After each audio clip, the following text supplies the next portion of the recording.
Oh.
What's going on, everybody? Appreciate you guys checking in. You got myself, you got Chris, Predictional Podcast. Severe is going to be with us in just a few moments. Appreciate everybody popping in.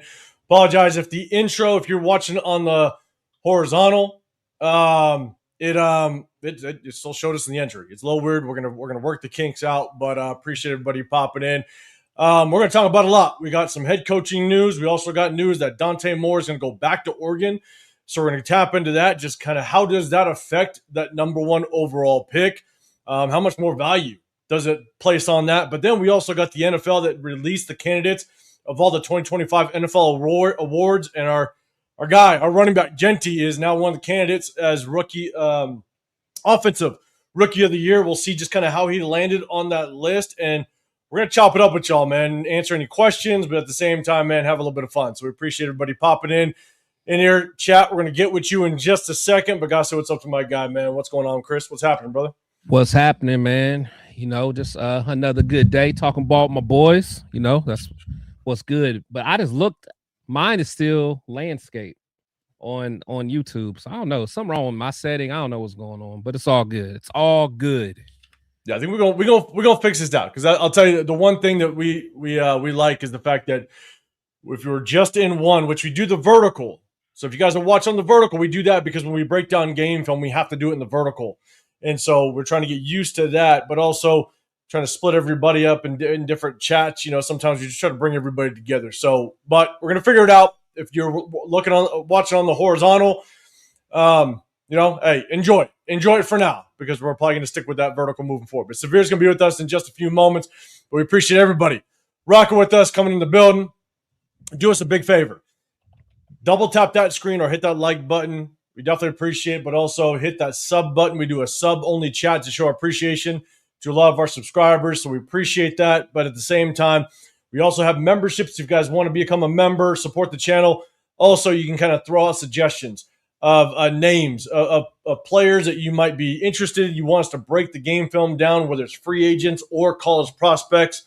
Become a member. We'll definitely hit you with that priority on top of that list. So hit those memberships if you want to support the channel. We definitely appreciate it. So let's say what's up to chat for just a second. Raider Nation News, what's going on? Appreciate you rocking with us. Jonathan Studios, Dante Moore returns to Oregon. To all the other GMs, don't call me unless you have 3 first-round picks in your offer or for that number one overall pick. We're going to tap into that. We're going to talk about that. That's definitely on the list to talk about. What up, Jack? What's going on, brother? Appreciate you rocking with us. Raider Paul in the building as well. Also, reminder, if you guys are possibly going out to the draft in Pittsburgh, we're going to be there. We're already setting the plan. We're setting the landscape. It's going to be wild. Make sure you guys go over to Turf and peer pressure him. I actually got into his live yesterday. And I said, hey, man, you better be in Pittsburgh. And he actually said, you know what, 805? He goes, I'm going. I'm going. I'm going to be there. So it's going to be a movie with Turf there. Oh, man, I can't wait for that. I can't wait for that. Yeah. Because we all know if he hears Mendoza getting picked, get your cameras ready.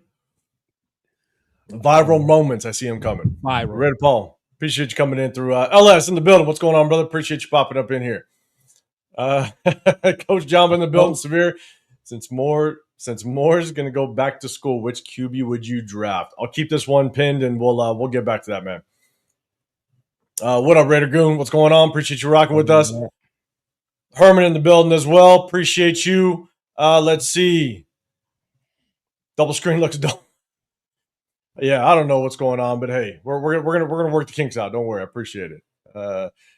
Bebop in the building as well. Oh man, we got somebody else popping up in here. Let's go. Let's see. Severe, what's going on, brother? What's happening, man? What's good? What's good? What's good? What's happening? Man, all right. Let's see. Let's do this. All right, I got it started at Raider Bebop. Chris, man, if you want to take over, say what's up to everybody else. I kind of start starting them when we go down. Got my man Art White in the building. What's going on, Art White? Got Omi in the building. What's happening? Got my boy Isaiah in the building. What's going on? Let's see. Got Emmanuel in the building. What's happening? Let's see who else we got, man. Let's see. Got my boy P and Dub in the building, man. What's going on? Salute to you. Got my boy Cheeto in the building. My boy Cheeto a bully, but we'll between us. Man. He bullied me. Hey, he bullied me earlier. He's bullying people out here in these streets, man. Yeah, man. Hey, gotta keep your eye on him, man. Look, we about to drive to Hispanic quarterback now. He's walking around with his chest all out. Yeah, man. Cheeto, man. The chosen one. We're the chosen ones. Salute. Got my boy T4 Graphics in the building, man. That's my little homie, man. Salute to you, man. Make sure you guys check out my dude, man, for all the, he makes all kinds of graphics for the Raiders, man. He works hard, grind. Yeah. My little homie right there, man. Yeah. Definitely salute. See, LS said, I'm on Chris's channel, and I like his setup. Okay. Oh, that's what's up, LS. That's what's up. Cause I thought mine was messed up, so I didn't know what was going on, but I'm over here looking at the intro. I'm thinking I'm backstage, man. I look at the screen, I see me. Like, hold on, man. I don't get no more. I'm just not my nose or something, man. I'm just not technically savvy with this. It's on me. We need turf. The creator rundown, man. What you say? So you could have been putting hot sauce on a bowl of chicken in the background. Well, salute to everybody, man. Let's see. Who else we got, man? Who did I miss, man? Let's see. Raider News Central, man. What's going on? Shock Bowers in the building. What's going on? Yes, sir. Say got Dominic in the building. So I'm looking forward to free agency list, especially for the offensive line, for sure. Raider Paul. Hey, man. Pittsburgh gonna be popping, man. Pittsburgh. I don't know about how the draft's gonna be, like who we draft, but we're gonna have fun though. I guarantee that. For sure. Guarantee that. Sure. Got chill in the building, man. What's going on? Appreciate you coming by. Let's see, man. Got everybody in the building. Got Fredo, I don't know. Federo. Not 10 in the building. Yeah, salute to you, man. Appreciate you. Let's see. I know our coach. Federo. Got the real Mike Tomlin in the building, man. What's going on, man? We're gonna talk about it. Real Mike Tomlin. He said, I am not and have never been a Squealers fan or coach. Salute to you, man. Let's see. Raiders first down in the building. Appreciate Jason Downs, man. Downs in the building. What's happening? Got Raider Outlaw in the building. Salute, Chris. 5 and Severe looks like Mendoza's a pick, and I don't want to hear about trading out unless Mendoza doesn't want to play for us. Hey, get ready to hear about it. Yeah. We don't know what team Mendoza wants to play for. Yeah. That's for another day. That's for another day. We may know what team he wants to play. Hummers in the building. Moval Raiders in the building. Francis in the building. Damn it, Severe. I see my boy James in a minute, man. What up, James? James in the building. Salute to everybody. Make sure you guys hit the thumbs up, man. We ready to have some fun. And let's get to it, man. We're gonna talk about it. I think I didn't start one up at the top. Dominic's in the building. What's going on, brother? Appreciate you rocking with us. All right, but let's start this thing out first. All right, before we do, guys, do us a big favor. Double tap the screen or hit the like button, hit the sub button. Again, I'm 805 Raider, RealTalk Raider Nation. Got Chris Pick Show podcast. Got the Severe Raider rocking with us. Do us a big favor. Double tap that screen. Hit that sub button if you want to get included in the chat as well.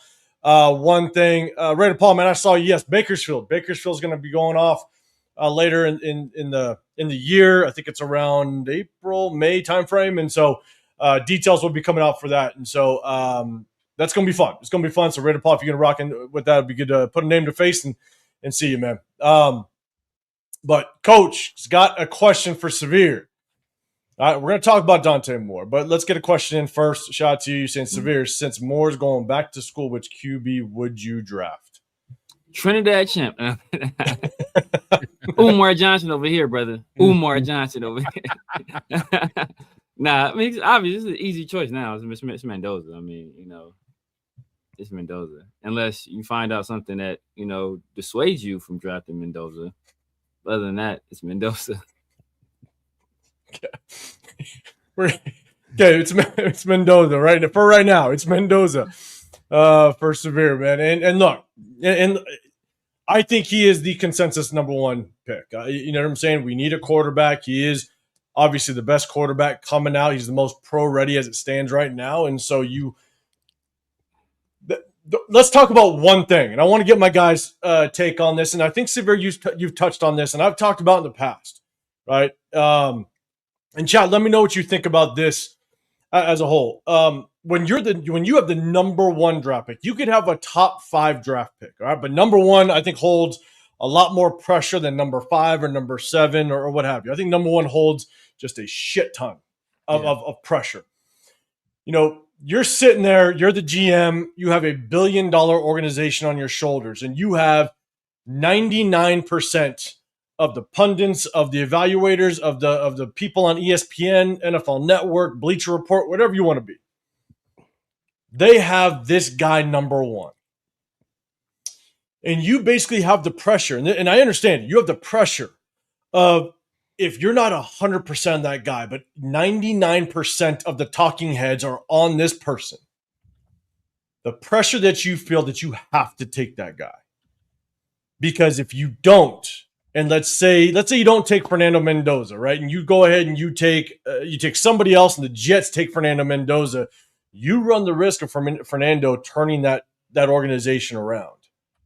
And so the pressure that you have just sitting with that number one, I'd be really curious. I'd be really curious just kind of how easy it is to kind of move off of that number one overall pick, knowing that everybody's saying Fernando Mendoza. Just the pressure of having it. So, Severe, actually, I'll throw it to you first, because you've mentioned this before. So, what are your thoughts overall of just the pressure of having that number one and, moving off of it, even though maybe 99.9% of the people are saying this is the guy? What's your thoughts of just the pressure of that number one overall?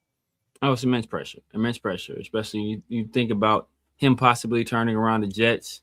He's been a part of many turnarounds, I'm sure. So he's down for the turnaround. And I think he's a guy that I'm trying to be serious here. Right? You're making me laugh, brother. Okay. But I mean, look, it would take a mega deal for us to have to move, for us to not choose Fernando Mendoza, for us to move off of. Yeah. That's the only way you don't do it. The only way you don't do it is if somebody offers you like some kind of crazy deal, or you see something, or your scout sees something that other people aren't seeing, and you were like, look, this is what I'm seeing. I don't think he's going to be good. I don't think he translates. Yada. I'm watching all the game tape. I'm watching this, watching that. And in my experience, he's not going to be the guy. He's not going to be a franchise QB. And then that kind of gives you some insight. And then maybe you move off of him. But it's still going to take a mega deal, because right now he's consensus. And you do more damage to yourself as a GM passing on that guy and him succeeding elsewhere than you taking him and him failing here. Like, it's almost better for you to just take him and him fail here than to pass on him and him succeed elsewhere. So, like, those are the kind of situations you're dealing with. And this is a team that needs a quarterback. Obviously, all of Raider Nation, they're hungry for a quarterback. We haven't drafted a quarterback for ourselves that has been our guy since Stabler. That was 67. Pete Carroll was like 30 years old. Turf was 10. Exactly, man. It's been that long. Shit. So, Pete Carroll had finger waves. That's long. So it's been a long time. So, the fans are hungry for Mendoza. He's the consensus guy. So it's going to take heaven and earth for us to not take him. Yeah, what up, Chris? What's going on, man? Chris, I'm going to throw it to you. And for Daryl, you're saying his floor is too high to pass. And that's one thing that I will say is when I evaluate quarterbacks, the one thing that I look for is how high is your floor, right? I want to know that your floor is as high as it possibly can be, because then I have an idea as to what I'm going to get. I have at least a good idea. When Anthony Richardson, his floor was so goddamn low I mean, it's like Yeah. you're Grand Canyon. You know what I'm saying? It's just like, and so that's why I'm a Florida Gator fan. That's why I wanted nothing to do with Anthony Richardson, because you have to pick him, one, in the first round, but two, his floor is so low that there's just too many question marks. And that's the one great thing about Fernando Mendoza, is I do think his floor is extremely high. And so also you kind of run that, you run that, the pressure of, if you take him, your name is stapled to that one player. If that player doesn't work out, good luck getting another GM job in the future. That's what's really also just the pressure that adds to that. So, Chris, man, let me know your thoughts on just the pressure of the number one overall, and kind of how does it just mount as it relates to just having that $1 billion organization on your back? No, it's a lot of pressure. I mean, because at the end of the day, this is one of those decisions that, again, if you mess this up, the ramifications could be, decades, like how we messed up the Jamarcus Russell. I mean, we felt that for the following 10 years. We damn near still feeling it. So, yeah. We just cannot mess up. And that's why, like, when I'm looking at everything holistically, like, we got to get everything right. Like, we cannot strike out, because this could be seriously a franchising altering off season. So we got to do everything right. So I understand it's a lot of pressure, but like you said, Mendoza is the consensus guy. But if the right deal's on the table, man, you gotta, especially now that he's kind of like the only guy. Now that Dante is no longer kind of in the mix, like, Mendoza's price just went up. Yesterday's price ain't today's price. So now it's like, but I know at the end of the day, everyone's going to be upset if we don't get that quarterback. But I don't know, man. Like, I do think we're going to get him, but a part of me is like, man, if a crazy deal hits the table and get us ready for next year, where there's going to be a lot of quarterbacks, I don't know, man. And especially next year, if a lot of people take quarterbacks, then some of those other premier non-quarterback positions, you could get them. So I don't know, man. It's a lot. It's a lot to think about. It's a lot to digest, but it is a lot of pressure. We cannot miss, for sure. Because, and to your point, right, it's also just taking into consideration, right? You're going to field phone calls. You're at least going to field phone calls for who and what wants to come up, and what the package looks like for that number one. And if you can get 3 number ones, and if you can get a couple later round picks, like some 3s and some 4s, the thing is then you have the draft capital to jump up next year. You can jump up next year. And if you don't get a quarterback and we sit with a veteran that is not going to get us that many wins, we might still sit in that top 5 next year, which, if you have multiple number ones, then you're in that reaching distance to get up to number 1 or number 2, no matter what kind of where you want to go. So now, I do hate banking on the following year. That's the tough part, right? If you sit there and go, man, like, I want this court, like, again, just throwing an example out there, like Trinidad Chambliss, right? Let's say he's able to go back one more year. Let's just say, you do run the risk. I think they already denied that, didn't they? They denied it, but I think denied him, but the school is appealing. Yeah, they can still appeal the ruling. And so let's just say he does go back. Then it's like a Drew Aller situation. You kind of run the risk of, damn, he gets hurt. And so, so that's the only caveat to that. But I think, now that, and we'll talk about Deontay Moore going back and just how valuable that pick is. See, the thing is, a lot of fans, I mean, at this point, we're just so impatient. It's like, this rebuild is going to take multiple years anyway. So people's all about, I can't, like, salute to, who do I say? Snake, so he's basically saying, I don't care if it's 5 first rounders. I'm not going through another year like this to get Arch. For one, I don't even know if I want Arch anyway, but just regardless, it's like, why not? Why wouldn't you want first round or 5 first rounders? I'm doing that all day. You can give me 5 first rounders. You transform your entire team. That's what I'm saying. It's just like, and I get it. Everyone's like, they want us to be good next year, and hopefully we can have a quarterback. I mean, it's going to take a couple years to build. Everyone talks about the Bears and the whole Caleb thing, but people forget the year before they got Caleb, they made that trade out of the first round pick to be able to get other weapons. So when Caleb got there, he's ready to rock. Like, you got to be more, future thinking, man. And a lot of our fans are just stuck in their ways, man. Yeah. And the one thing I'll add is I know that when we talked about Fernando Mendoza on Sunday, and I brought up just some question marks that I had about Fernando. The thing is the one way that I kind of evaluate, and it's severe. I think we kind of I mentioned this when we were at Barcode Burger, when we all did that event.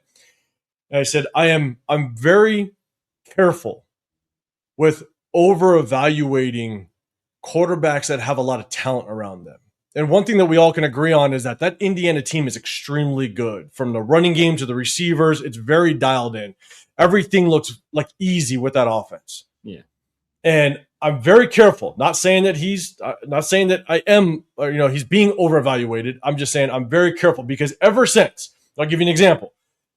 Ever since Matt Leinart, and I'm from SoCal, I do not like USC. I hate USC.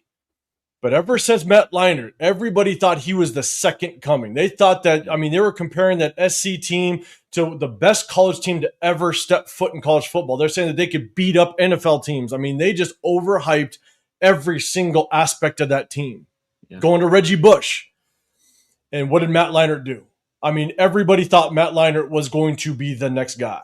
And when you over-evaluate guys when they have so much talent, that's when I think, find yourself in trouble. So it's good to just kind of really look at the strengths and weaknesses. And again, it's like I said on Sunday, how does it translate? How does that game translate to the NFL? Because I could care less who you are. The difference between college and the pros is night and day for anybody. Exactly. And so that's the only one thing that kind of stemming off of what we talked about on Sunday. That's kind of how I try not to overvalue guys that have a lot of talent around them. But going back to Ellis, said any GM who feels pressure because they got the number one pick isn't a guy you want running your franchise. Pressures for the tires, shit. I'll get up there and make the pick, and I don't know shit. I'm with you. I'm just saying, if there's $1 billion organization on your shoulders, which I don't know what that feels like. I don't know if anybody, I know it, all of us on the panel, we don't know what it feels like in the chat. We don't know what it feels like for the most part, I think. I can't tell you what I'd do in that position because that's a shit ton of pressure. Your life of a GM is kind of on the line. And so, but I'm with you. Like, I would hope I'd handle it well. Yeah. It's not about not feeling pressure, but like you said, it's about how you handle it. And some people can deal with it. And some people, like they say, pressure makes diamonds, or pressure busts pipes. Like, what are you going to be? Yeah, and make excuses about your offensive line, and are you gonna win Offensive Rookie of the Year playing for the Patriots? Like, which one are you gonna do? Which one are you gonna do? The Raider Smoke, I think, is talking about the kid that just transferred over to Oregon. He's going to be second string. Yeah, probably, or he might redshirt. I don't think he's redshirt. He may redshirt. Yeah, can he? Yeah. He's been a starter for 2 years. I think he's been a starter since a true freshman in Nebraska. So he has a redshirt year to burn. So that to me that's still crazy. I know we were kind of debating that in our chat. Like, if I was him, I don't think I'd be trying to sit anywhere. I think I'd want to get some reps and get out there. To be honest. Yeah.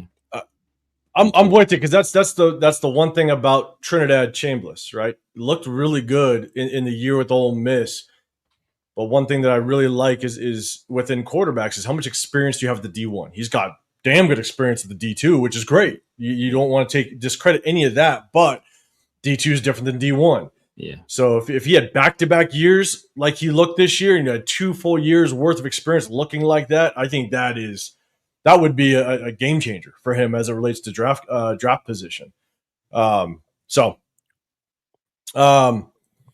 Jeff, what's going on, brother? Appreciate you popping up in here. Good seeing you, man. Guys, make sure you guys go check out Jeff because I think they got a show at 7:00 tonight, Pacific time. So definitely go check that out.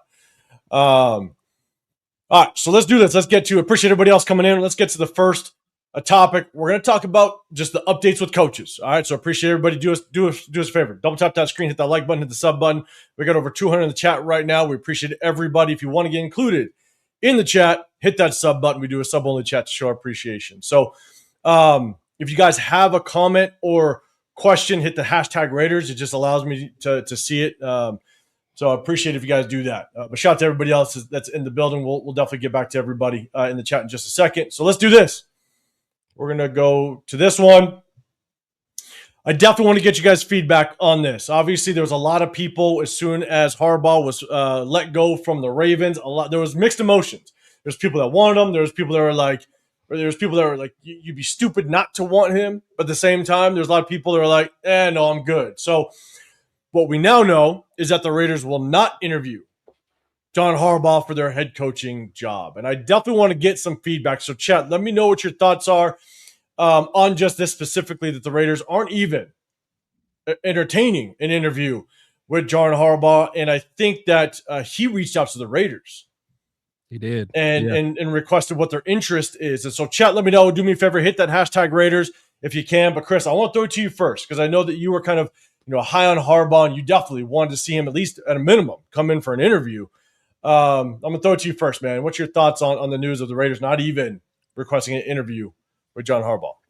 Yeah, for me, it's unfortunate because that was my first guy I wanted. Just kind of, again, I can't reiterate how important this offseason is. Like, I really am concerned about, just messing up. I really am. I want a coach who's, I know people don't want the retreads or whatever, but I want coaches who have been there before, who, is going to be able to go toe to toe with, the Andy Reeds, the, Sean Paytons, the Jim Harbaughs, and just the thought of having some, rookie coach. I mean, I know everyone gets, they love the thought of the Sean McVay and all that stuff, but for every Sean McVay, there's a Cliff Kingsbury or Adam Gase or all those guys. So I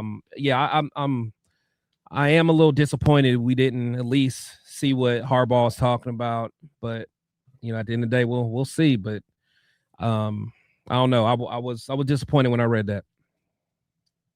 Yeah, severe thoughts on the Raiders not even interviewing John Harbaugh at this point. Yeah, it's one of those situations where, you ever have a friend like they trying to get at a girl, like, man, I don't want her number anyway. That's what that's like. Like, I don't want her number. She's stuck up anyway. Like he had demands. We weren't going to meet his demands, and if we weren't going to meet his demands, he wasn't going to really have any interest in coming here. So, he was very, I mean, he's been laid out there exactly what he wants in terms of control, in terms of salary. And I'm pretty sure that, when you have Spytek and Brady there, they're going to be like, well, damn, you want to take our job. So, that wasn't going to happen. So, it's unfortunate that we took ourselves out of the running, but were we ever really in the running? No. Is John Harbaugh coming here to do a rebuild with a team that doesn't have a quarterback or yet, or is a rookie quarterback, needs help on the offensive line, needs help all three levels of the defense, doesn't have any real good skill position players outside of Brock. That's a lot. The guy is 64, I think, all right. He's not trying to waste 3 years of his life and rebuilding with us. So he's trying to go somewhere we can win. No, I agree. And that was one of the, for me, Harbaugh without question can kind of revamp this team a little bit. I think you could put a lot of confidence that he can come in and revamp this thing. So I'm not, I wouldn't have any concern if we brought him in as it relates to him building this team and moving us in the right direction. I think my biggest concern was his age again, only because at 64, which will be 64 next year, he's not a coordinator. He's not a defensive coordinator. And so if you draft a quarterback like everybody wants, looks like the overall consensus, probably 98% of the people want us to draft a quarterback. The problem is if he does start to turn this thing around with a brand new quarterback, and now your offensive coordinator is looking for a head coaching job at 64 years old, and now at 67, you're looking for a brand new offensive coordinator to now work with your franchise quarterback, right? And does he want to go through that? At what point does he hit the brakes and he no longer wants to coach? And now you just kind of cut your franchise quarterback off of development because now you need to bring in a brand new head coach. Because again, 64 isn't extremely old, but you're creeping to those years of now you're starting to question, how much longer do I want to do that? And so that's why I definitely want to lean younger.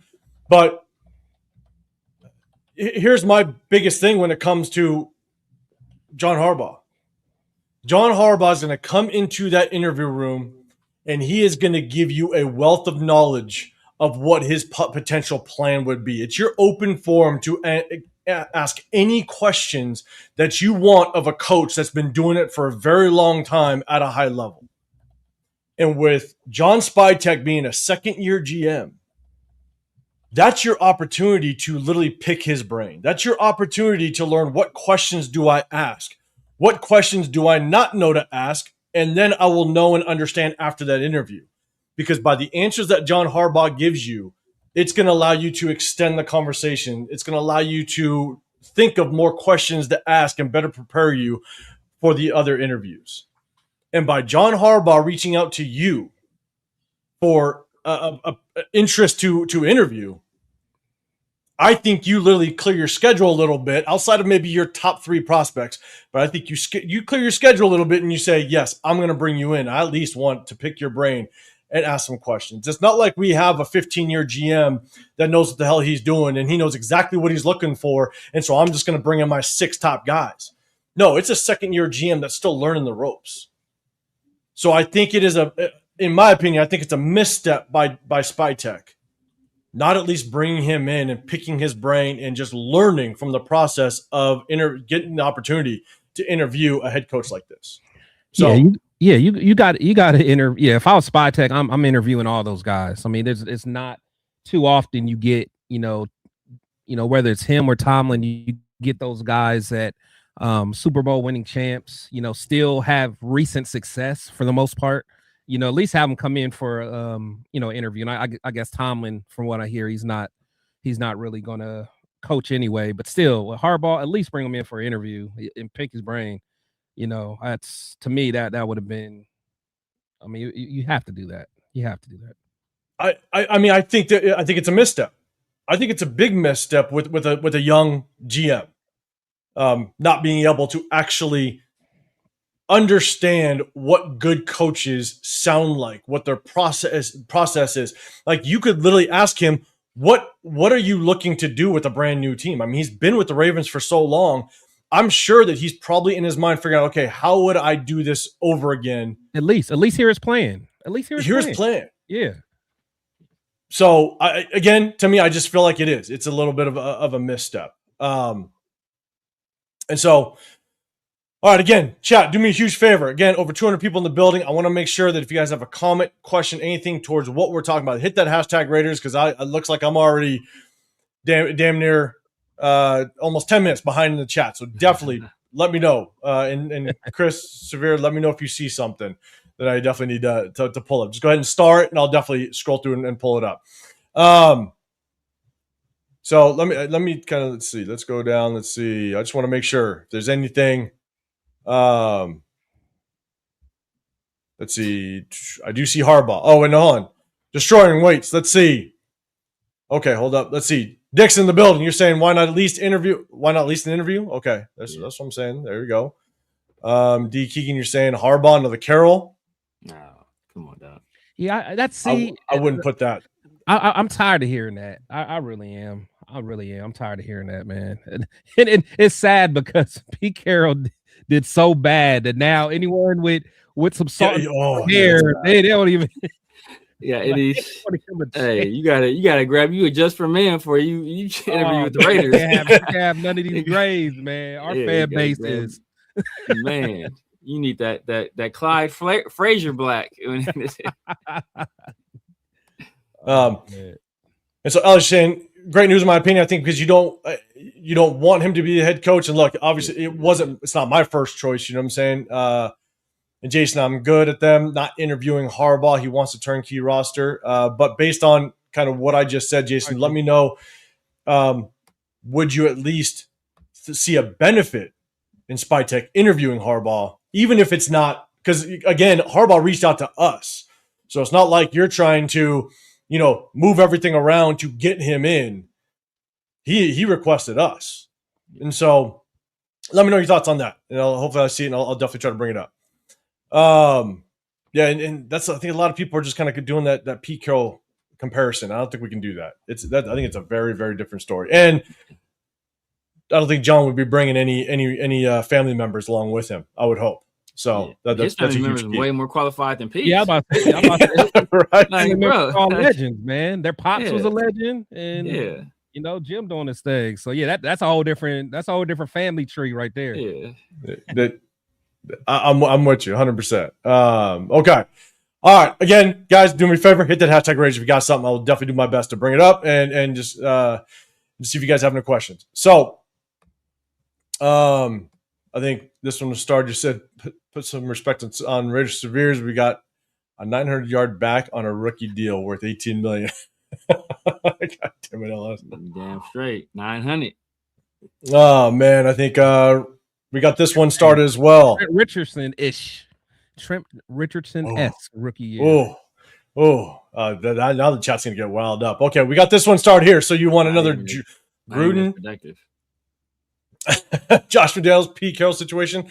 I don't understand. Is that based on? I think is that based on Harbaugh? So he's basically saying that why would we want Harbaugh? Because it's going to be he's going to want power, and then so that's basically what he's saying. But my thing is, to me, the Gruden thing would have worked. Like I was okay, and honestly, I almost wish we can go back and have like a coach that we want to believe in and say, hey, we're giving you a 10-year contract. And we want you to build this thing up the right way. It's just Gruden and them dropped the bag with them damn draft picks. Yeah. If they could have hit on them 5 first-round draft picks, we're to the moon. We're to the moon. For sure. You know what I'm saying? Sure. So that's the thing, man. We can't go by like just because Gruden messed up. Like we just got to pick some guys who we feel comfortable with. And honestly, Harbaugh has seen it work. He's seen, like, if out of every coach out there, he's seen it work more than anyone. He's seen what a front office and a scouting department looks like. Like, he's seen it. If he don't know what it looks like, then who would? That's probably what that's a very good point. That's a very good point, given the fact that he's coming from. He's literally been under one of the best front offices in the National Football League in the last couple of decades. You know what I'm saying? And so I think it's Joe DaCosta right now, and there was Ozzie Newsome before then. Yeah. It's like to just pick his brain. Yeah. About what that looks like. You know what I'm saying? And you could even understand what kind of guys would he look for in the draft to give you a little bit of understanding as to what is that what does that front office mindset looks like. You know what I'm saying? So that's what I'm thinking. Severe, what's your thoughts? Or you can just buy Ozzie a pack of unfreaked Black and Miles and get some Black and Miles in it and get him talking. Come on over, Ozzie. How much it costs? I got this yak, and I got how much it costs? Got these blacks Ozzie, for you, brother. Let's talk. We'll get you a couple of ladies of the night. Hey, man. As companions. We in Vegas together. We in Vegas. We are in Vegas. Okay. All right. Cool, Jason. Okay. Yes, an interview would help us. That's why Roman and Nagy, it's smart to interview them. I think we did Nagy already. Yeah. I don't know. Roman. Did we do I'm about to say, I don't know if we interviewed Greg Roman. Possibly. I don't know though. I didn't hear that we requested Greg Roman. Yeah, me either. I didn't either. So, all right, cool. All right, so look, we're talking about John Harbaugh. LS, you kind of put it out there. John Harbaugh, 63 years old. He just saw what we paid Pete Carroll. He's probably only got about 5-7 years left. We'll want 20 plus per year. John is looking at a retirement package as sponsor. Maybe he reached out because he's like, hey, Raiders are paying everybody. Exactly. Maybe I can get a piece of that for the next 3 years. The Raiders are a lick. They lick. He on a 12 months. He on a 12 months plan. I can get 12 months. I get 3 years for 12 months of work. Oh, bro, sign me up. Sign me up. 3 for 1s. Jesus. Where's the flag man saying Signetti and Mendoza, whatever it costs? Draft all Indiana guys the whole draft, flip the culture. Yeah. I have my thoughts on Signetti. I know I've shared in the past, man. I'm gonna throw it to you first, Chris. What's your thoughts on Signetti possibly being the head coach? Because according to Words of Flag, he said at all costs. Yeah, nah, I'm not. I'm like I said, the whole jumping to college to the pros. I'm always a little weird about. Because Saban, he didn't do well. I mean, there's endless. I mean, Urban Meyer.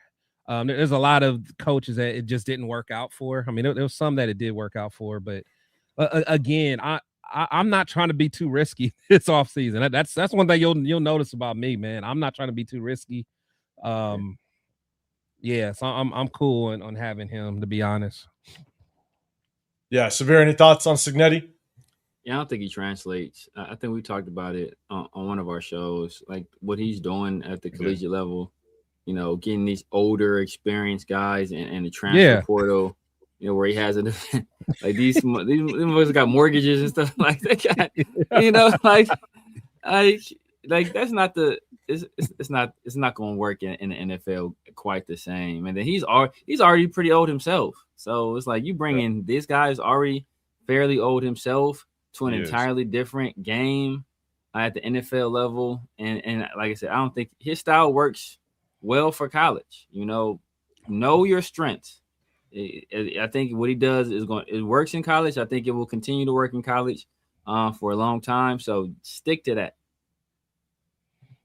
I'm with you here, and I think there's got to be a really good understanding of just how different college versus the pro is, how you manage players, how you communicate with players, how you can relate to players. And yes, the age is definitely a concern, because if we want to turn this thing around and we get it right this time around, I want this head coach for the next 15 to 20 years. So if this is our shot to turn this thing around with the number 1 overall draft pick, as much as Signetti's doing great things in college and he has kind of found that key to success in college, that doesn't always necessarily translate to the pros, right? Yeah. In addition to that, he's going to be brand new to the NFL. Right. We have a brand new GM. We don't have the most stable front office. That's what I'm saying. If we want somebody that's brand new, that's a young, even so, a lot of people talk about Jesse Minter, right? Jesse Minter doesn't have a lot of NFL coaching experience. Not saying that Jesse Minter can't be a head coach or potentially could be a good head coach. I think where Jesse Minter would thrive, or what a young coach with the lack of inexperience in the NFL, they need a dialed-in front office to help them with the growing pains and the learning curve of being a head coach. Yeah. We don't have that. We have a second-year GM that's still learning his role, still trying to understand his role, and we have an owner that has misstepped for the last 15 years. So bringing a Signetti to a front office that isn't truly dialed in and still trying to figure itself out, and then now he's trying to figure himself out, I don't want that. I want someone that has a lot of experience. And plus, we're putting all this on Tom Brady too. He's brand new as well. Yeah. Everyone's acting like Tom Brady's going to be the one that just kind of takes us to the promised land. He's still trying to learn this as well as a side job, because he has another full-time job. So I don't know, man. I don't know. So, and look, like it's not to say that Signetti is not a really good coach at the college level. You know what I'm saying? I just think for myself, that's what I would hope we could bring to a coach that has no experience, is a good front office, and we just haven't shown that we could be a good front office. And that almost, to me, it feels like you kind of set a young head coach up for failure at that point. Yeah. So, Severe, any thoughts on that? I know we got Chris's mind. Any thoughts? I mean, like I think anytime you have every aspect of your team being young guys or people with no experience in that particular realm or at that particular job, you run a risk of them like encountering things encountering situations they don't know how to navigate. I think, so that's why I think it's very important for us to not reach for a guy like Signetti, who, like, because people want to say, oh, there's been other guys in the past that have made that jump. But the last guy, I think that was a college guy that did it. That was a true college guy. I think that was like Jimmy Johnson. what was that? Is that 89? 90? Like Pete Carroll was last 60 guy years that really- old. Yeah, well, Pete Carroll was an NFL guy. Jim Harbaugh was an NFL guy.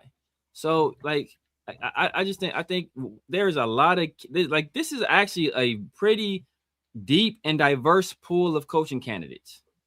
Like that are already in the NFL. Like yeah. You have plenty of options to choose from.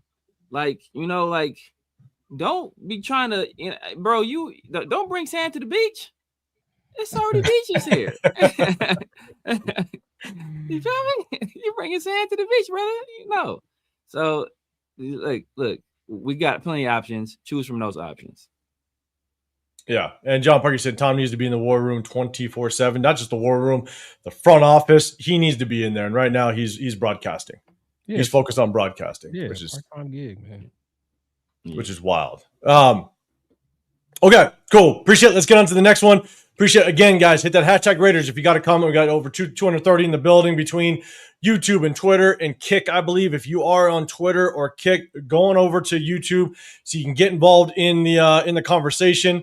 We definitely appreciate y'all, everybody that's rocking with us. Make sure you hit the like button, sub button. You got Chris Peck Show podcast, The Severe Raider. I'm 805 Raider, RealTalk Raider Nation, man. Appreciate everybody rocking with us. Shout out to that person that's on Kick. That person always be he's loyal. He's loyal to Kick, man. The severe person, man. Salute. Man, exactly. Salute to you. You the only one over there. Only one over there. Hold it down. Strong, man. And that's why Severe does it, just for that person. I love it. For you, big dog. Loyal to the soil. Salute. My guy, Mike. Man, appreciate y'all, everybody rocking in here. Yeah, let's go. Kevin Lurker, what's going on, brother? Appreciate you. Hummer VS with the hashtag Raiders. Please send Mark Davis on vacation during the decision. I agree. He needs to stay far away. Stay far away. You do you. Let other people handle it. And so let's see. Okay, let's get to the next one. We got one more. We talked about Harbaugh. Let's talk about Tomlin. I know that Tomlin, he stepped down. I think there's rumors that he is not gonna potentially coach next season. I think it sounds like he's gonna take a year off.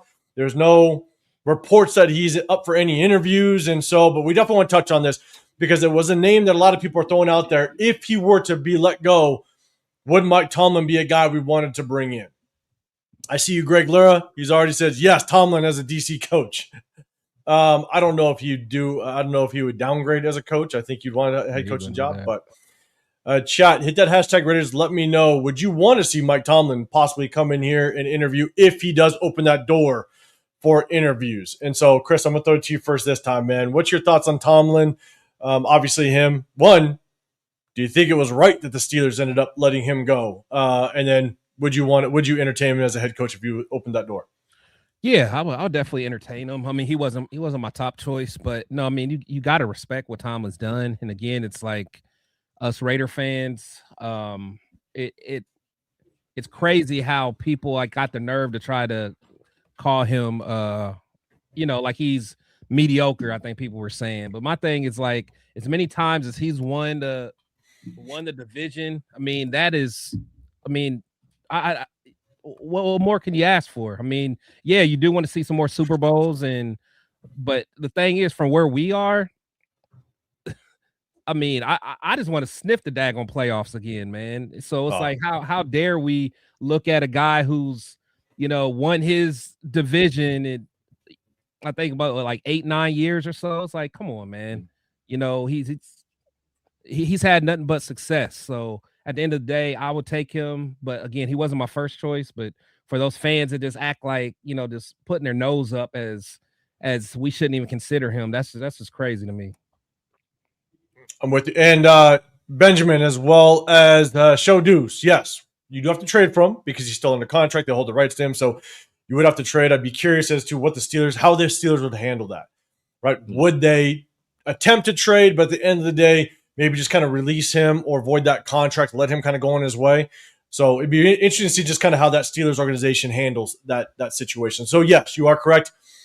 You'd have to trade to get him in the first place. I have no clue what that trade would look like. what what Pittsburgh would demand of them.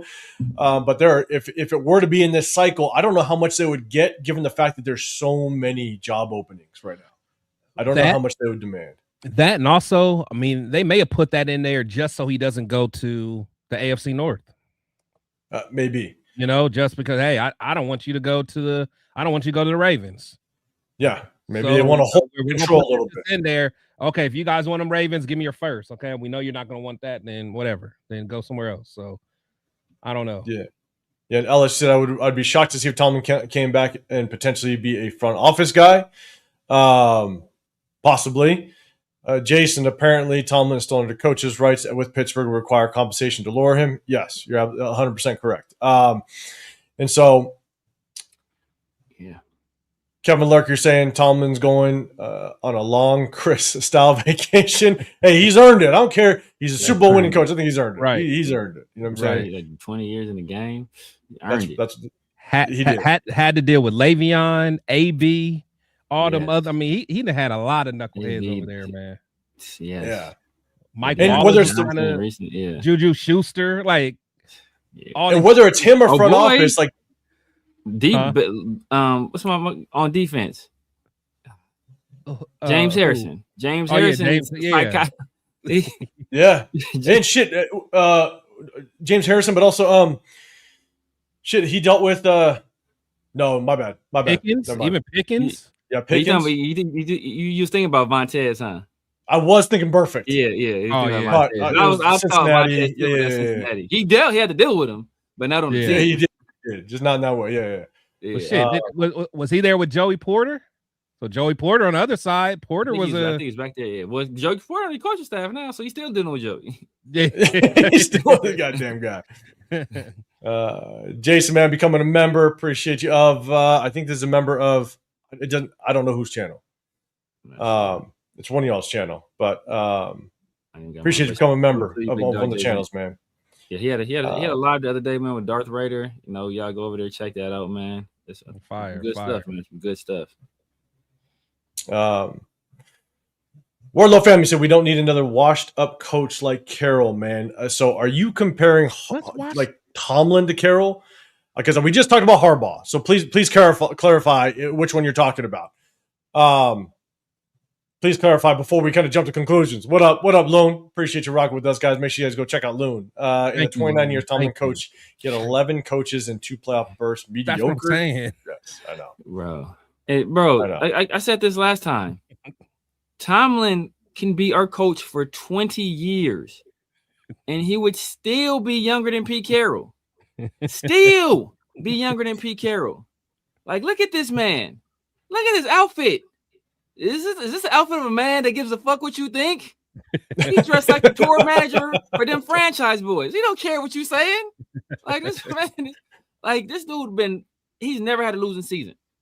Never had a losing season. Like, let that sink in.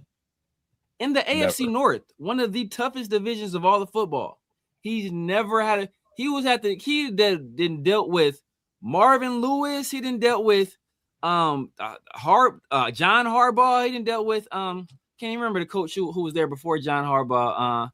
But like, he didn't dealt with all those dudes. Billick, he never had a losing season. Yeah. With Brian Billick. Brian Billick. And he dealt with all them dudes and never had a losing season, bro. Like, we would be running down the halls clicking our heels if we had a win, if we were close to a winning season. If we went like 8-9, we like, well, damn. Right? We on a come up. Oh yeah. This man has never lost more games than he's won. Like, people don't want that. Like, that's insane to me. That's insane to me. So Wardlow family, you are talking Tomlin's washed like Carroll. Okay. So you are talking about Tomlin. So we can kind of we address that. You know what's crazy? Even Andy Reid can't say that, because Andy Reid has had a losing season this year. That's what I'm saying. Yeah. Even Andy can't say that. His last year in Philly, losing season. Yeah. When Chip came in, turned the team around immediately.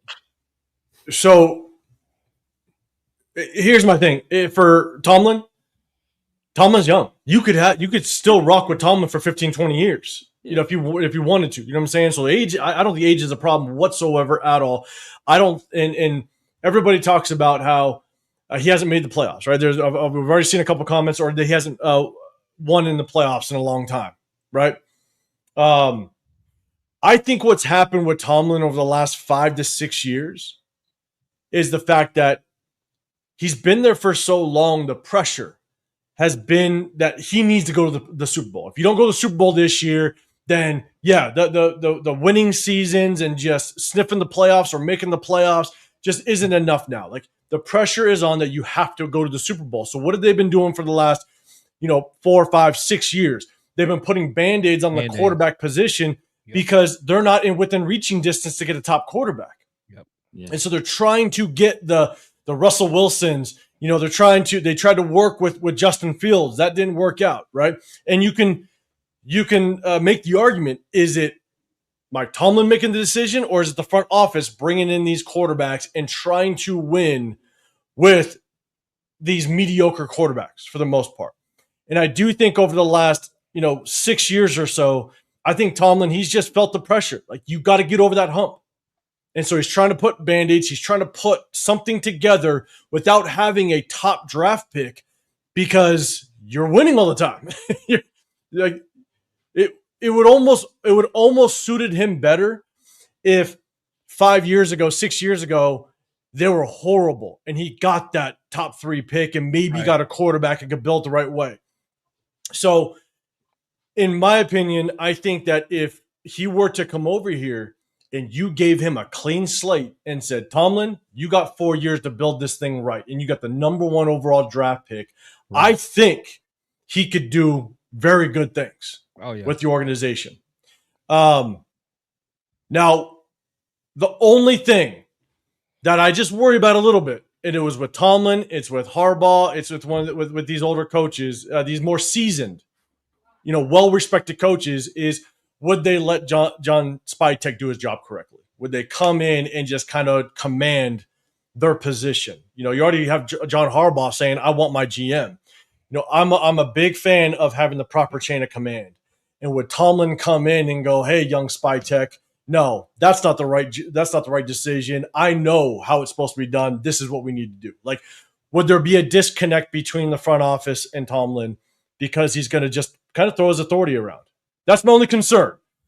But I think if you give Tomlin a clean slate, a number 1 overall draft pick, man, I think he could do some things. I think his last 5 to 6 years was just because the pressure was on that he had to win it big without a good draft pick for the last, forever? When's the last time the Steelers had a decent draft pick?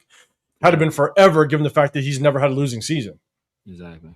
You know what I'm saying? So I think that's where it definitely may have hurt him being, honestly, good for so long. Yeah. No, that's true. Any thoughts on that, Chris? Yeah, that's true. And then people like the Harbaughs and Tomlin, just like you said, what are they going to want to do with Spytek? The Raiders have always been known as a team with a terrible front office.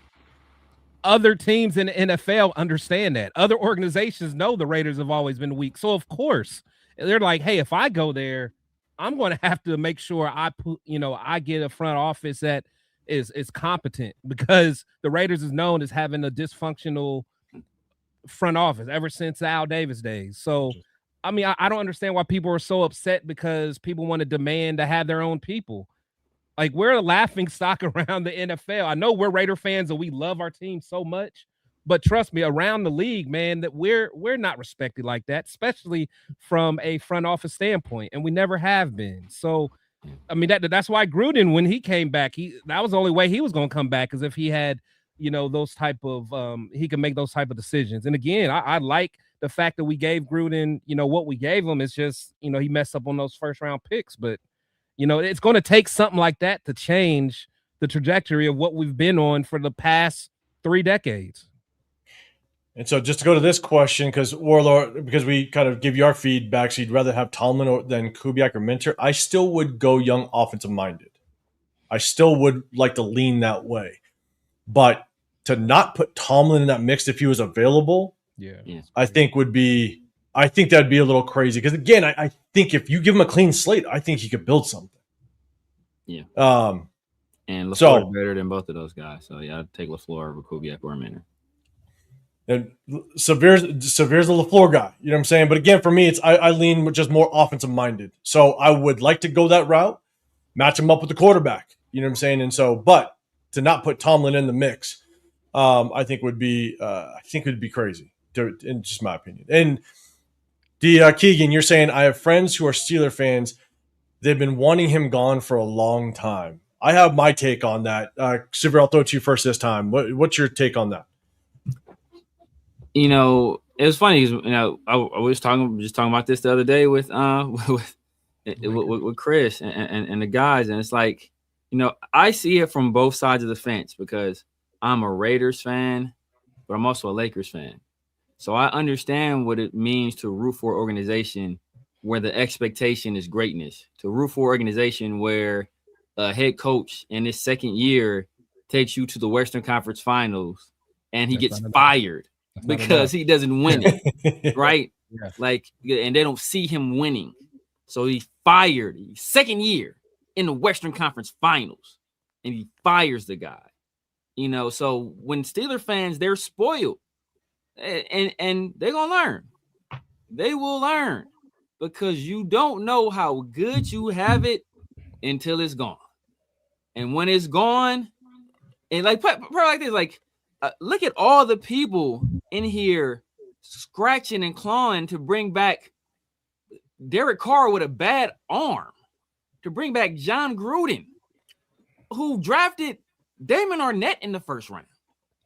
Damon Arnett, first round, right? So, but they want him back. So that's how it lets you know, like, things, like, as bad as they think things are, it can get worse. It can get worse. And they've been fortunate where they, you know, they had Cowher and they had Noel and they had Cowher and then Tomlin. So they've been fortunate to have guys that, you know what, they have come through there and have had success. But it only takes one. And that one could be that next one. And then they will understand the position that we are in all the time. And not only that, like, think about the last time we had a good coach and we were doing well playing in the playoffs. It was with Gruden, and we traded Gruden away as if you can just go get a new coach and just keep going. Now, yeah, Callahan was able to have that 1 year, but we saw after that, it got so bad that we had to give Gruden a 10-year, $100 million contract to bring him back. Exactly. It's like you can't, you know, you might just think it's greener on the other side, man. But I'm telling you, what I think Tomlin could bring to the table, us Raider fans, man, I just don't understand how we've gotten so spoiled. I gotta address this real quick. I know where one of them is at, is in the playoffs. In the playoffs, starting 49ers, Cleveland Farrell. I told y'all, Tyree ain't better. Tyree ain't never gonna be better than Cleveland Farrell, bro. I told y'all when we drafted him, and look at you. Look at you. Look at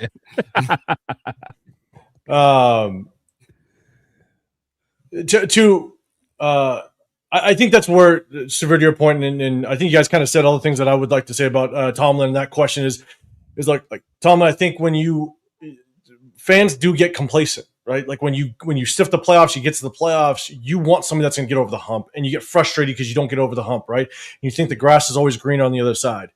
And us being Raider fans, we know it can get a lot worse. And so just the thing is, and it's just like what the Ravens did. The Ravens, look, if you're going to move on from Harbaugh, you just better have a damn good plan. It's like the lack of plan that we had moving on from Derek Carr. You can make an argument to move on from Derek Carr. That's perfectly fine. I myself thought it was time to move on from Derek Carr. But when you don't have a plan, you can find yourself in a shitty situation real quick. And so, again, Steelers, Tomlin moved on. But with the Ravens, you move on from a guy like Harbaugh, you just better hope you got a good plan. That's because it can get a lot worse. And so, all right, let's see. I'm not sure what you mean by this, sir. I don't know what this means.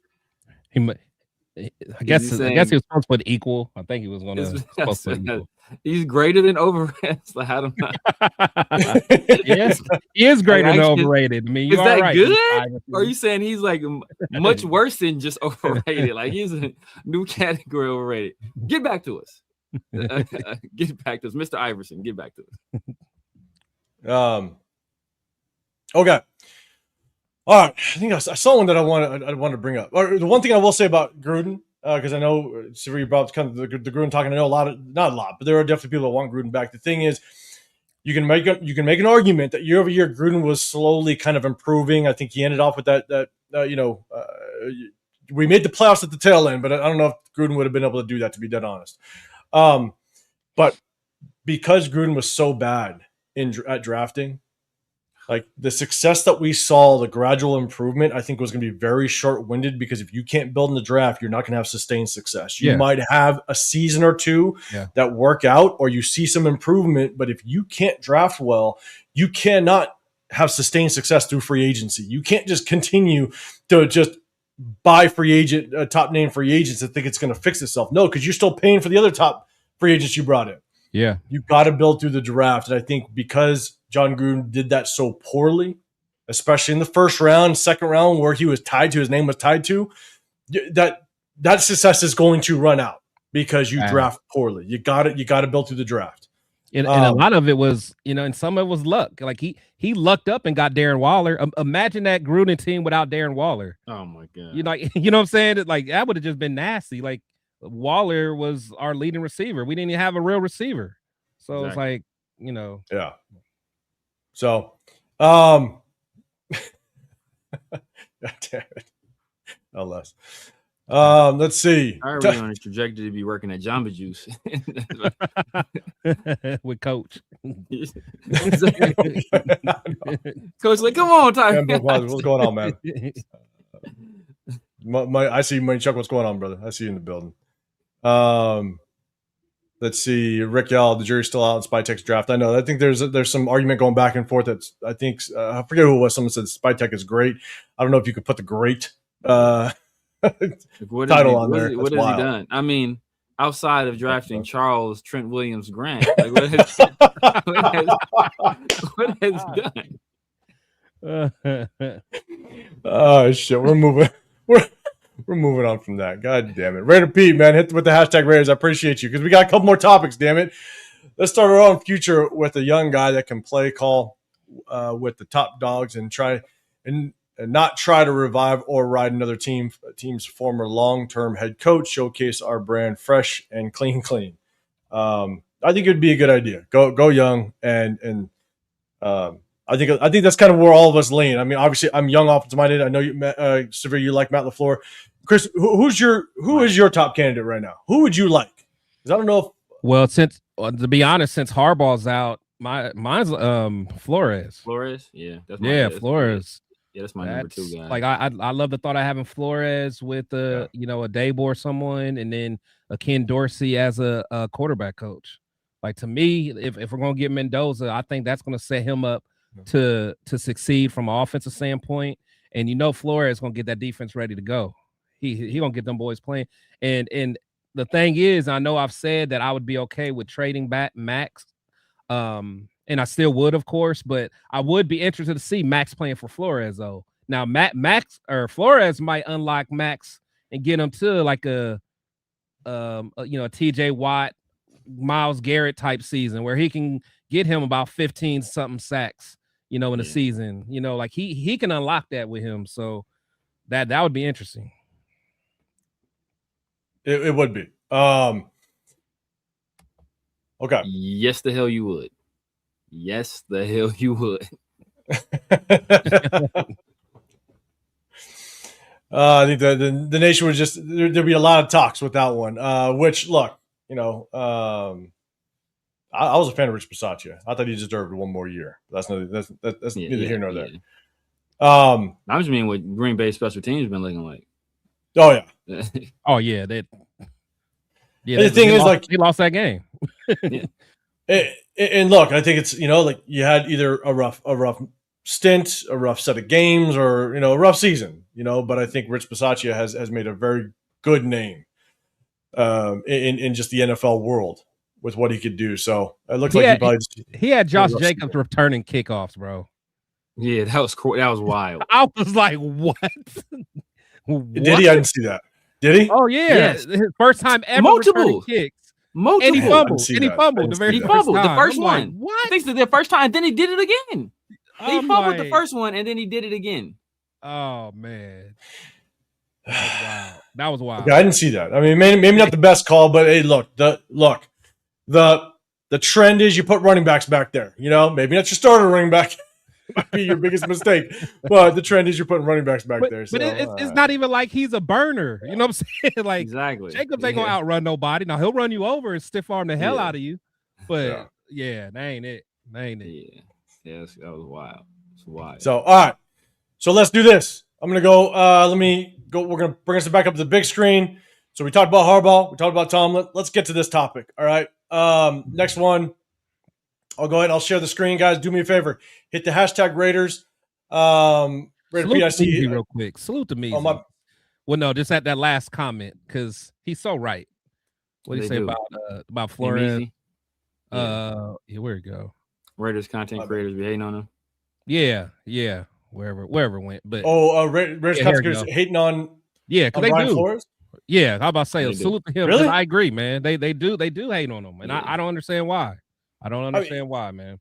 They talk about like there was issues with him personality wise in the past or whatever it may be. He made Tua cry, and it's like, you know, my thing is, I want a guy that's going to be able to come in and be able to kind of set the tone. You know, you look at some coaches, and that was my biggest knock on Mike McDaniels when he got the job. I'm like, that's a guy. Yeah, he could play. He could do. He's a good play caller, but there's no way in hell he's going to command a locker room. Hey guys, when you're down by 20 points, you know, when you need to make a comeback, like he's not the guy he's not going to be the rah-rah guy. You know what I'm saying? And Brian Flores, he's going to demand some respect. Facts. And I think he's got the history. He's been with plenty of just amazing organizations to bring that experience in the building. And so I want offensive minded, but if we went defensive minded, man, Brian Flores would be probably top on my list. Yeah, for sure. And again, he could bring a offensive minded coach with them.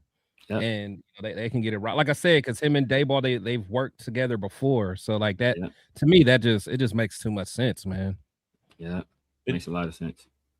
It does. Raider P, man, I appreciate you throwing this question out, man. That one can get loaded. We have a bunch of other topics, man. So guys, chat, let me know. Answer Raider Pete's question. Hit that hashtag Raiders. You know, which offensive head coach candidate brings in the DC and put that combination together. Maybe we'll do that on another show, Raider Pete, man. But I appreciate you hitting that hashtag Raiders. So, okay, let's get to the next topic. Again, do me a favor. Make sure you guys hit that hashtag Raiders if you guys got a comment or response to this one. We're going to bring it up on the screen. We got Dante Moore. Let me bring this one down. Dante Moore has officially declared, or he's officially going back to Oregon. So it slots in. Obviously, I think everything was weighing towards Fernando Mendoza, without question, being the number one quarterback in this draft. But the thing is now that Dante Moore is going back to Oregon, there's massive question marks on who that next guy is. You know, Trinidad Chambliss has shown out pretty good. You got Carson Beck that some people like. You just don't know who that second quarterback is, and those guys may not even be first-round quarterbacks. You could wait maybe in a second, you know? And so I think, no question, it made that number one overall draft pick that much more valuable. And so my first question, before we kind of get into just how valuable it is, my first question is, and chat, let me know, hit that hashtag Raiders. Who is truly in the running for quarterback? You got the Jets. You potentially have the Cardinals if they move on from Kyler Murray, depending on who their next head coach is. They may not now. You might see a team, you know, move around in the draft, maybe in the later rounds. You know, I have no clue outside of the Jets and potentially the Cardinals, who would be a extremely quarterback needy team. Again, chat, let me know. Chris, I'll throw it to you first this time. Who else do you think truly would be targeting a quarterback in the first round and would be willing to maybe trade up? Well, I mean, of course, we know the Jets. And the thing is, it depends who the Browns hires a head coach. Is it a coach that it's crazy as it sounds? I mean, because is it a coach who thinks that they can get something out of Deshaun Watson? I mean, Deshaun is still, I think he's still under 30. You know, people can say what they want about Deshaun, but you know, when he was at the top of his game, he was a top 5 quarterback in the league. So, you know, are the Browns willing to kick the tires on him another year to see? I don't know. I mean, they still got Shador there. So I don't know, man. To be honest, who else is up top that may, I mean, what are the Steelers going to do? Steelers may try to, you know, package something up and get someone if they really like a quarterback. This just isn't the year to do it. If you need a quarterback, I would kick the can down to next year, honestly. Yeah. Severe, man. Any thoughts? Like, who do you think? Is there any other team, maybe a sleeper team that could be in running for a quarterback? Obviously, with all the head coaching changes, you just don't know. Like, a head coach can come in and there's a quarterback there, and they're like, "Nah, I'm getting rid of him." You know what I'm saying? So I think there are some wild cards that could pop up. I have one in mind. But Severe, any thoughts on who could be a quarterback needy team entering into the draft? Quarterback needy, the Jets are top of mind. Like you said, if the Browns, depending on who their hire is, that could be a spot right there. The Cardinals, obviously, depending on what they want to do with Kyler, and that also speaks to, you know, who they hire as head coach. The Rams, I think they're a sneaky team because they were already they were ready to move on from Stafford when they only had Stetson Bennett and Jimmy G on their roster. Like, they was ready to move on. You come with a 2nd round pick. We move on from that right now. So they was already looking to move off of them. So I think this year they really start the succession plan, because that's what smart teams do. They get rid of guys and start moving on from guys early instead of late. So I think those are all teams that are potential. And I think the Rams are a dangerous team just because, like, they don't really have a lot of holes on their roster. Right. So if they want to, they playing with house money right now. They got Nakua, they got Devontae, they got some Higbee, some nice tight ends. They got 2 nice running backs in Kyron and Blake. Got a solid offensive line. You know, they picked up some corners. You know, Emmanuel Forbes is playing well. I forgot who the other corner is. Quentin Lake, they just re-signed him. So, like, they're pretty good roster-wise. So they can really just, say, hey, F it. We do what we want to. But I wouldn't say this is probably not the class to do it in, though. But that's what I'm saying. That's what I'm saying. So, because honestly, next year they could probably, depending on where they are, I mean, they could probably, you know, make that move, make a trade, and get a very solid quarterback in the mid-first round. Yeah, like you don't got to go to the top 3, you know, top 5 next year. You could probably get someone like how the Giants got Dart. You know, get someone like that. Yeah, coach is a good one too, because the Achilles to Daniel Jones. That's a good one. Yeah, I think my sleeper was the Dolphins and also the Colts. I think those are the 2 that could be kind of the sleepers that come out of nowhere. Isaiah's got Steelers, Colts. I don't know, Rams. Troy's got Rams. Rick, you got the Colts. LS, you got Dolphins are spoiled. They got 2 quarterbacks with Tua and Cam Miller. Stole Tom Brady's boy. Let's see. ME's got Pittsburgh, Leo, Colts. I think the Colts can, because obviously Daniel, if they don't bring back Daniel Jones off of that injury. I think the Falcons. I think Penix is good still. Yeah, I think Penix is gonna be straight. Penix is gonna be good. He got hurt, but I can see where that logic goes. Pittsburgh, again, Aaron Rodgers, yeah. You know, they have Will Howard. So again, it all depends. Does a coach come in there and like Will Howard? You just never know. And I think that there's also going to be, like, and I think Chris, you said it, like there's going to be head coaches that know that they have 3 years, maybe 4. Right. So they might wait for next year. Exactly. They're like, screw it, I don't need it this year. Exactly. I might even trade back. Yeah. I might even trade back, stockpile some picks, knowing that I have 3 years, like some good organizations like to do. Maybe not the Raiders, but they're going to get 3, possibly 4 years, and they might trade back and wait for next year because yes, the quarterback class next year is right now looks to be pretty damn good. So it'll be really interesting to see just kind of how it all plays out. But you might get some sleepers that come in here and try to get that number one. Now, to kind of go off of that, and then, all right, Money Chuck, now that Moore isn't entering what are the odds that you think the Jets trade up, especially when they have 3 picks in the next year's draft scale, 1 to 10?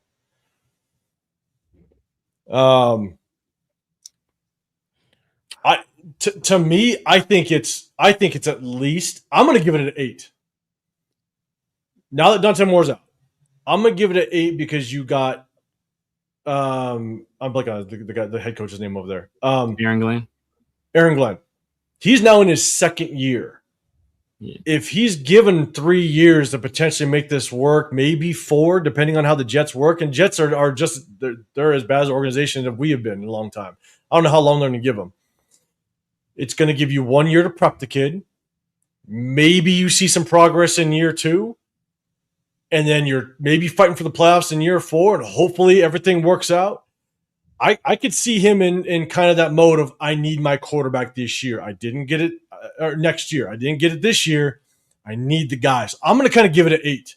But I think there's a really good chance he goes after that quarterback. Because if you wait for next year, then there's a good chance that's not going to actually see its full potential for 2 more years. Now your contract might be up. Now you might be out the door.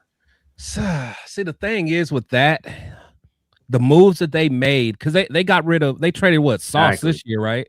Didn't they trade Sauce this year? Yeah, it's like the moves that they made, it's almost like this year's a wash because they already have tried to, they had a fire sale already. Yep. So, I think honestly, it's like, hey, let's get best player available. Let's not give back all these draft picks to get a Mendoza. Let's get best player available this year. And then let's go crazy next year with all our, like, they can rule the draft next year and do whatever the hell they want and really get busy, or they can use those draft picks and get a proven player already. So yeah, if I was a Jets, I think I would sit tight, man. And I would say this year was a wash. Year 1 for the coach starts next year. That's how I'd view it. Next year. And I guess then I would make, again, it kind of goes back to the argument. It's like, if you think it's going to take 2, possibly 3 years to reach your full potential with that quarterback, then my guess was that you would need to start this year. And who is that quarterback? The only caveat I'd throw to that is he's a defensive-minded head coach. So maybe he's like, I'm going to take these draft picks and build the shit out of my defense and make this defense look good. And I might trade for a veteran quarterback or someone that I know can maybe get us 21 to 24 points a game. Yeah. And I'm going to build this defense. Could be a strategy. So, yeah. I'm still going to go 8.5, 8, but Severe, what's your thoughts? I mean, the Jets, first of all, when the owner came out and essentially gave him a pass, and he joined me in the Justin Fields isn't very good fan club and said, like, how does he expect anybody to win with Justin Fields as his quarterback? He came, Woody Johnson came out and said, how do you expect this man to win games with this guy at quarterback? Like, he said it himself. So he was already a wash. And the fact that they traded every good player they had in their roster outside of Breece Hall and Garrett Wilson and Will McDonald, to let you know, they're playing the long game. Exactly. They're playing the long game. So they're not going to be in a rush to try to get a quarterback. We don't even know what they feel about Fernando Mendoza. We don't know if they feel that he's a guy that can lift an organization. Right? They might feel he's a guy that, hey, you plug and play. If you already got some things going on, then he can help elevate you there, but he's not going to lift you by himself. So they may want to just say, you know what, we're going to lay the foundation, build this defense, get this running game right. They went offensive line last year, right? It looks like they might focus again in the trenches. And because they have a defensive head coach. And then Tanner Engstrom, he was with the Lions, right? What did the Lions do? They traded for a veteran quarterback. Obviously, they traded Stafford for that veteran quarterback, but they traded for a guy. So, they might go the route of, you know what? Let's trade for a guy. Let's take a flyer on the Titans. Hey, let's put in the call to the Titans. Will Levis. What do we think about Will Levis? We'll give you a 5th or a 6th for Will Levis and see what we can do with that guy. And then he'll just be a placeholder until they get things right for their future quarterback. And then if he pops off, then hey, you got lucky and you got a guy. Or you know what? My guy in down in New Orleans, Spencer Rattler, right? You guys got Tyler Shook. I'm sure you guys are happy with him. What is it going to cost you to get off of Spencer Rattler? Or any other young guys that haven't played? Malik Willis is probably the top free agent, but I'm not paying Malik Willis what he's going to probably demand on the open market after what he kind of showed with Green Bay. That's too risky of a move. So you don't want to risk that. But you trade for one of these potentially failed draft picks and see if you can get a reclamation project going. At the same time, you build the rest of your roster, get that roster ready for a quarterback with a defensive head coach. That might be the route that they go. I agree, and I think that's the caveat, right? He is a defensive-minded head coach, so he may not think I need the quarterback. We're going to win through defense. You know what I'm saying? So it'll be interesting, just kind of see how it goes. But in addition to that, biggest question is now. I mean, how much draft capital do you think that it would take for a team like the Jets? Now, Jets are right behind us, and so. I don't know what the draft capital would look like. Chad, let me know what you think it would take for the Jets to move up to number 1, knowing that they're number 2. Obviously, if something happens with the Cardinals, they might be willing to move up. Let me know what you think the draft capital would take to move up from 1 to 2. I honestly don't know what it is. I could easily just guess. But Chad, hit that hashtag Raiders. Let me know. Before we do that, do me a huge favor, guys. Double tap that screen. We got over 300 in the building.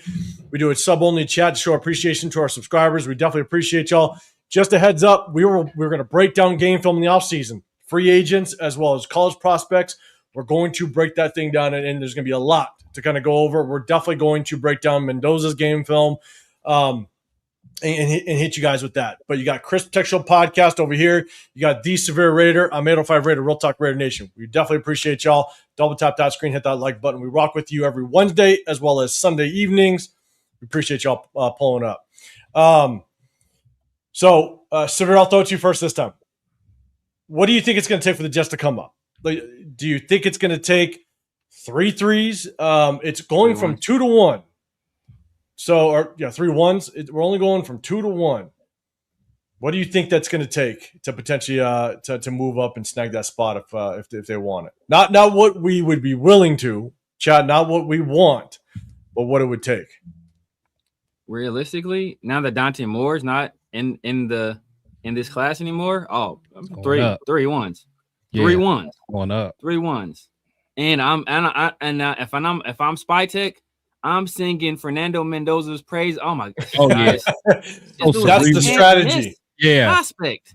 That's the strategy. This is the guy. This is Joe Burrow. This is Joe Burrow again. Like this guy can't. He's like we're fortunate to be in position to select a quarterback. Like I'm playing it up. If you come over here, bro, you better not come empty-handed. We leaving with something. We leaving with something, bro. I want 3 first, 3 of them things. Like that's the starting rate. So like and anytime you want to trade up for a quarterback, that's what it costs more. Perfect example of this, right? The year that the Texans drafted CJ Stroud, obviously everybody knows they had the other top 10 pick and they moved up to get Will Anderson. But they made sure they drafted CJ Stroud first because they knew they couldn't do that move in reverse. If you do that move in reverse, it's going to get exponentially more expensive because there is a potential franchise quarterback on the board at that pick. So they picked CJ Stroud and then moved back up to 3 and picked Will Anderson. So, and I think like anytime there's a franchise or potential franchise quarterback on the board, hey, the cost of doing business is higher. It is. And I know that there's a scale. And I'm not going to come on here and think I know what that scale is. I know that there's basically a point scale as it relates to just what every pick is worth. So I'm sure that's negotiated. I don't know how much that they have to actually stick to that scale or if that scale is more of just a guideline. I have no clue. Just a guideline. Because there's 2 scales. That's what I thought it was. Because there was one scale. I forgot who came up with that, what the original scale is. But Jimmy Johnson came up with his own scale. That's why Jimmy Johnson was fleecing people back then. Yeah, he had his own scale to how we value draft picks. And most teams, they like it's not an exact science, but it's in that general framework. But like I said though, that scale goes out the window when the quarterback is available at that particular spot, like out the window. Yeah. I'm not sure if Severe's IT guy could even rustle up a trade back that would satisfy me. Oh. I don't know. I heard Severe's IT guy is pretty goddamn good. He's had all season. He's got to work some shit up. God, we've been working. We've been in the lab. We've been in the lab. What a rundown, man. Make sure you guys go hit up Rundown's channel as well, man. Go show some support over there, man. Rundown. They like to look at film too, so definitely go check them out as well. He is Jack Besh's biggest supporter, man. So shout out Jack Besh's biggest supporter. We got to make sure Turf updates that rundown software, man. Yes, exactly. So, guys like that. Yeah, honestly, given the fact that Dante Moore's out of the picture, and there's a lot of question marks on who is truly the number 2 quarterback moving forward. Obviously, Ty Simpson's name is out there, but it really just depends on how you value that quarterback or your evaluation of the quarterback. Because if Trinidad Chambliss is there, do you take a risk on him, knowing that you could sit him for a full year and just really develop him? And so, knowing that Dante Moore is out of the running. I'm with you. I think I'm not, unless the first phrase out of the GM's mouth is we're willing to give you 3 1s. I'm not even entertaining the phone call. I want 3 1s to start the conversation. So, Chris, man, what's your thoughts?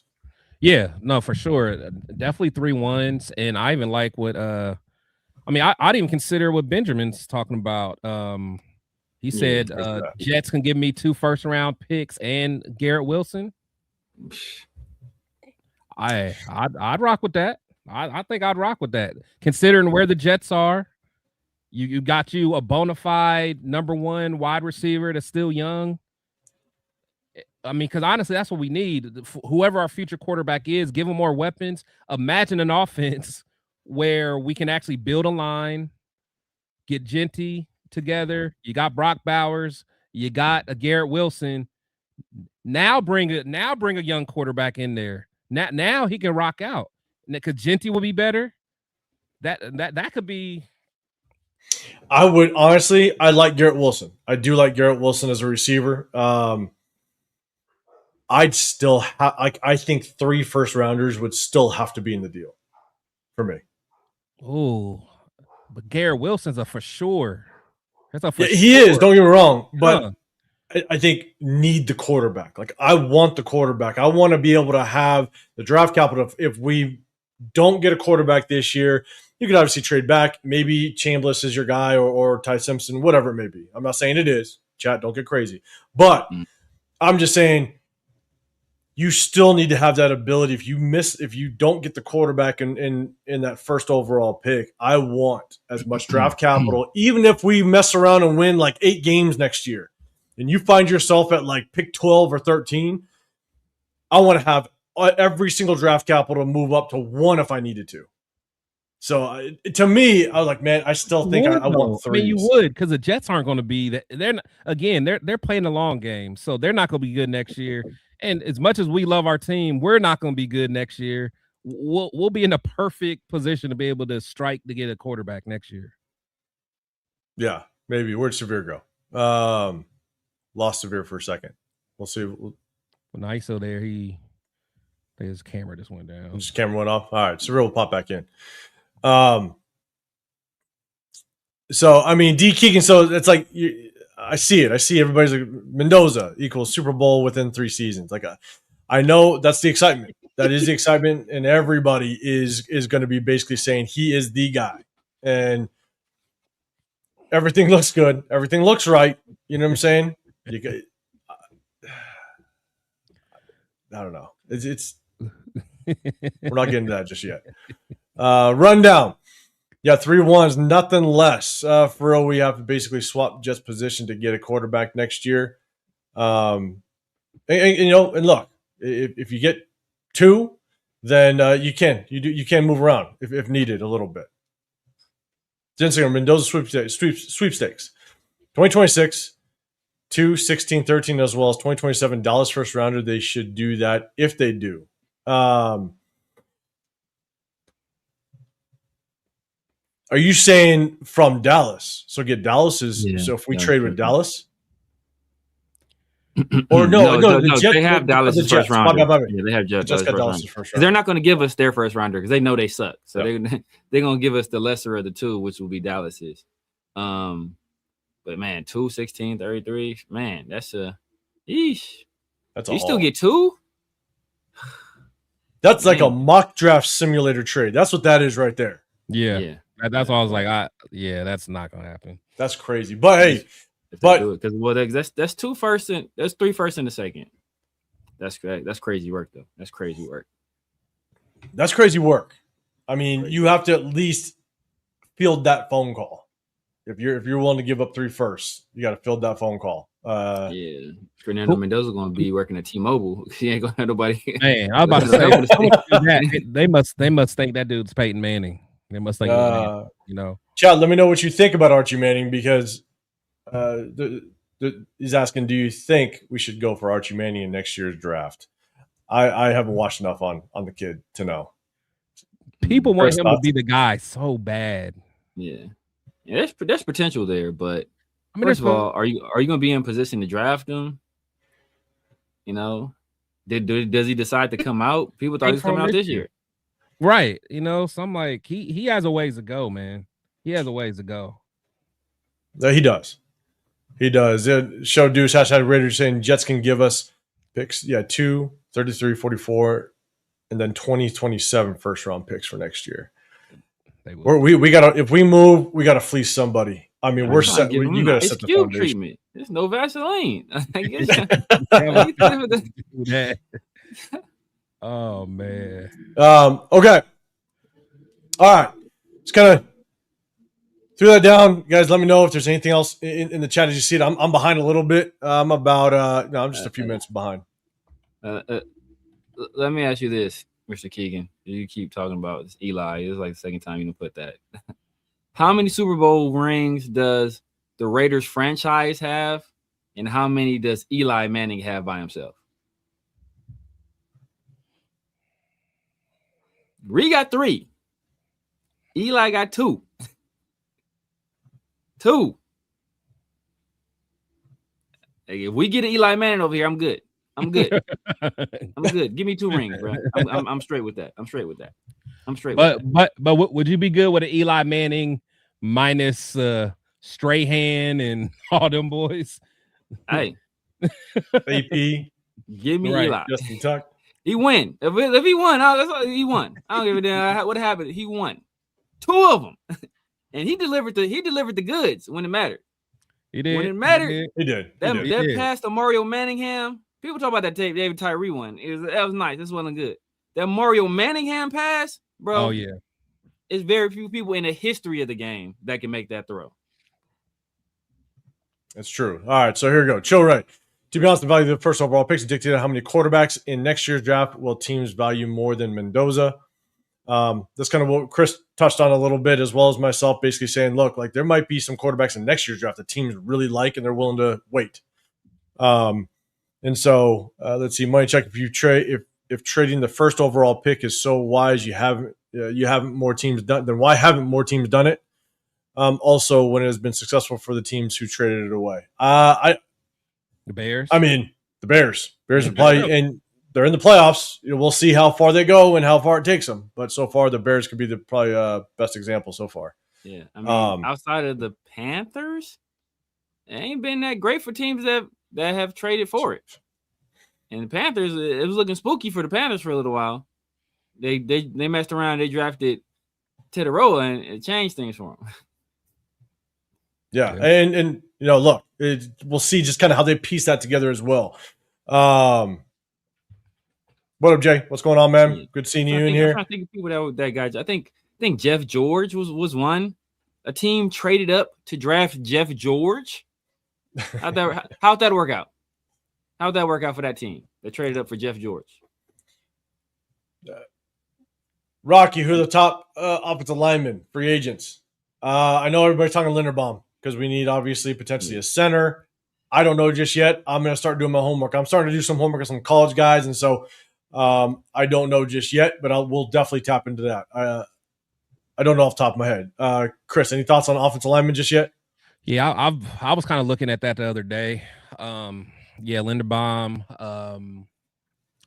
Gosh, who else? It was another. Yeah, I have to look again. But even when I was looking at that, like I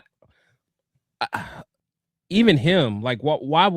I guess it depends on what's their priority. Is it this to get a big bag, or is it to go to a team and be able to compete? Like people all, you gotta remember they have to want to come to our team. So, everyone thinks, he's just gonna fall on their lap. I don't know, man. That's a hilarious comment. I don't know why that's so funny. The praise of the Lord at the end got me. Okay. All right. Just going to talk about that just a little bit. And that's kind of all the pertinent news as it stands right now as it relates to, obviously, the Raiders, as head coaches. Obviously, Dante Moore going back to Oregon was big because I think we all can agree. It makes that number one that much more valuable. Real quick, before we go to the next topic, Jason, 3 teams going 2-15 next year, going to be a real slump buster for a season because of presumed quarterback talent. There might be a lot of tanking going on next year. And so, okay. All right. Let's do this. Let's get to the awards. Okay, I'm going to go with the big screen. We'll kind of go ahead and set it up. So one thing that did drop. Father in the house, too. We did have one drop that the NFL, obviously the NFL have their awards for the 2025 season, and Ashton Jeanty did make the list. We'll kind of see where he landed on the list as it relates to Offensive Player of the Year. I believe there's about 7 names, and Jeanty's name is on there, so we'll definitely take a look at that. But I want to get you guys feedback because we got the MVP award candidates as well as Offensive Player of the Year, Defensive Player of the Year. We're going to go through the entire thing. And we're just going to kind of get you guys feedback. Now, I apologize if you are on the horizontal mode because of the way Landscape puts it. It's the view's probably not going to zoom in too much, unfortunately. So if you want to see it a little bit better, if you can, go to the vertical feed, and you might be able to see it a little bit better. I'm going to try to zoom in a little bit so hopefully everybody can see. Rod, guys, said Raiders, #Raiders, they won't trade back QB is a need and a business, a huge sell Mendoza jerseys. I hope they're not doing it just to sell Mendoza jerseys. But, yes, quarterback is a need for sure. Rick L., the Miami offensive tackle, is nice. I know I've heard a lot of people talk about him, so we're definitely going to tap into that guy as well, just kind of check him out. Okay, let me set this up. I am going to zoom in so everybody can kind of see it because the text is a little bit small. So, chat, I want your feedback. I want to know, what do you guys think? Who do you think is going to be the winner? Let's have a little bit of fun. We're going to go ahead and share the screen. If you guys can see it, I'll try to zoom in just a little bit more. Right, that's maybe better. All right. NFL. We got the votes, all right, but we got it ranked in. Let me know if you think that it's ranked properly or not. NFL MVP, guys, let me know. You got Matthew Stafford up top. You got Drake May underneath for NFL MVP. Trevor Lawrence, Caleb Williams, Josh Allen, Christian McCaffrey, Justin Herbert, Dak Prescott, Sam Darnold. Matthew Stafford got the most, and Drake May is in there with 22 points. Do you think Matthew Stafford deserves to be the NFL MVP? Chat, let me know. Chris, I'll throw it to you first, man. What is it? What do you think about this list? Yeah, I mean, honestly, Stafford, with the amount of touchdowns he threw, I mean, he went crazy from that standpoint. I mean, that's pretty spot on to me. I don't know, like Trevor Lawrence being third, that seems high. That seems high. He won like 12 games though. Yeah, I mean, because he got a very good receiver to help him out, towards the end. So, but yeah, I don't know. Trev's kind of high for me, but yeah, for sure. I mean, I think it's definitely a race between Stafford and Drake May, but I think that got it right for Stafford. Well, one thing I'm going to ask, because you got people, Dre, you're saying Drake May, Dan, Drake May, Dixon, you got Stafford for sure. You're all about it. I'd be really curious just what Jonathan, blanking like on his last name over Taylor. with the Colts. Taylor? Jonathan Taylor. Yeah, man. Yeah. They did my boy wrong, man. Yeah, 'cause he was started up off there. killing it. Yeah, man. But what, your quarterback goes down, you're just not as well rounded as you can be. Obviously, you saw the struggles that they had a little bit. Now that 49er game, that first Phillip Rivers game, everything was kind of, it was still clicking a little bit and they were moving the football. But after that, with Phillip Rivers and stuff, once you become kind of one-dimensional, it's really tough. And so it would have been really interesting to see what Jonathan Taylor was able to do. Almost, it could have been another Saquon Barkley type of season, unfortunately, which is tough. It's sad not to see him on this list. I know. Severe thoughts on the list? Yeah, man. Lifetime Achievement Award goes to Matthew Stafford. He ain't. I don't think he's even been I don't think he has a top 3 finish as an MVP. So, for what that team did this year, and they were cheating. I wouldn't say cheating, but they were spamming. They were making sure they inflated Matthew Stafford's numbers because I want to know how many touchdown passes for less than 5 yards Devontae has this year. Man, they'd be at the 1 yard line, and they're throwing to Devontae for a touchdown, bro. Devontae, there's a game Devontae finished with 25 yards and 3 touchdowns. It was that London game. I think it was that London game. What kind of nonsense is this, bro? So, but that's Mike LaFleur. He hooked up your receiver, Jack Besh. That could be you. Not really, but but I'm giving it to Matthew Stafford, man. Like I said, Lifetime Achievement Award. Yeah, and I think he deserves it. You know what I'm saying? Just what he's done throughout this entire season. I think Matthew Stafford serves him right being up there for sure. But I do think there are some people in here. Obviously, Drake May has a defensive coach, but we now know Josh McDaniels. He's got a good offensive mind over there too, kind of helping out and coordinating that. So can't take that away from him. So all right, let's do this. Yeah, fanboy, you got Drake May up there as well. Daniel MVP Gino. Oh man. Let's do this. All right, let's go down. We got Offensive Player of the Year. You got Jackson Smith and Jigba at the top. Christian McCaffrey just below. Puka Nacua running third. Bijan, James Cook, Drake May, Derrick Henry, Jonathan Taylor. My dog, dirty. Guys, let me know if you like this list. Do you think JCN deserves to kind of be at the top of the list? It's kind of weird that Drake May is so far down there when he was second leading in the MVP race. I don't know how that works, but guys, let me know if you like this list. If you think another name should be on there, but Severe, I'm gonna throw it to you first. What's your thoughts on this list? Bijan should be number 2. And it's not even close, really. Bijan should be number 2, and it's not even close. It should be JSN because of what he did. I think he has the trifecta, if I recall correctly. If not, he's very close to having it. But it should be Bijan second. But yeah, other than that, that's fine with it. I'll put JSN, Bijan, and then Puka. Christian McCaffrey had a year though. Yeah, but he ain't like Bijan.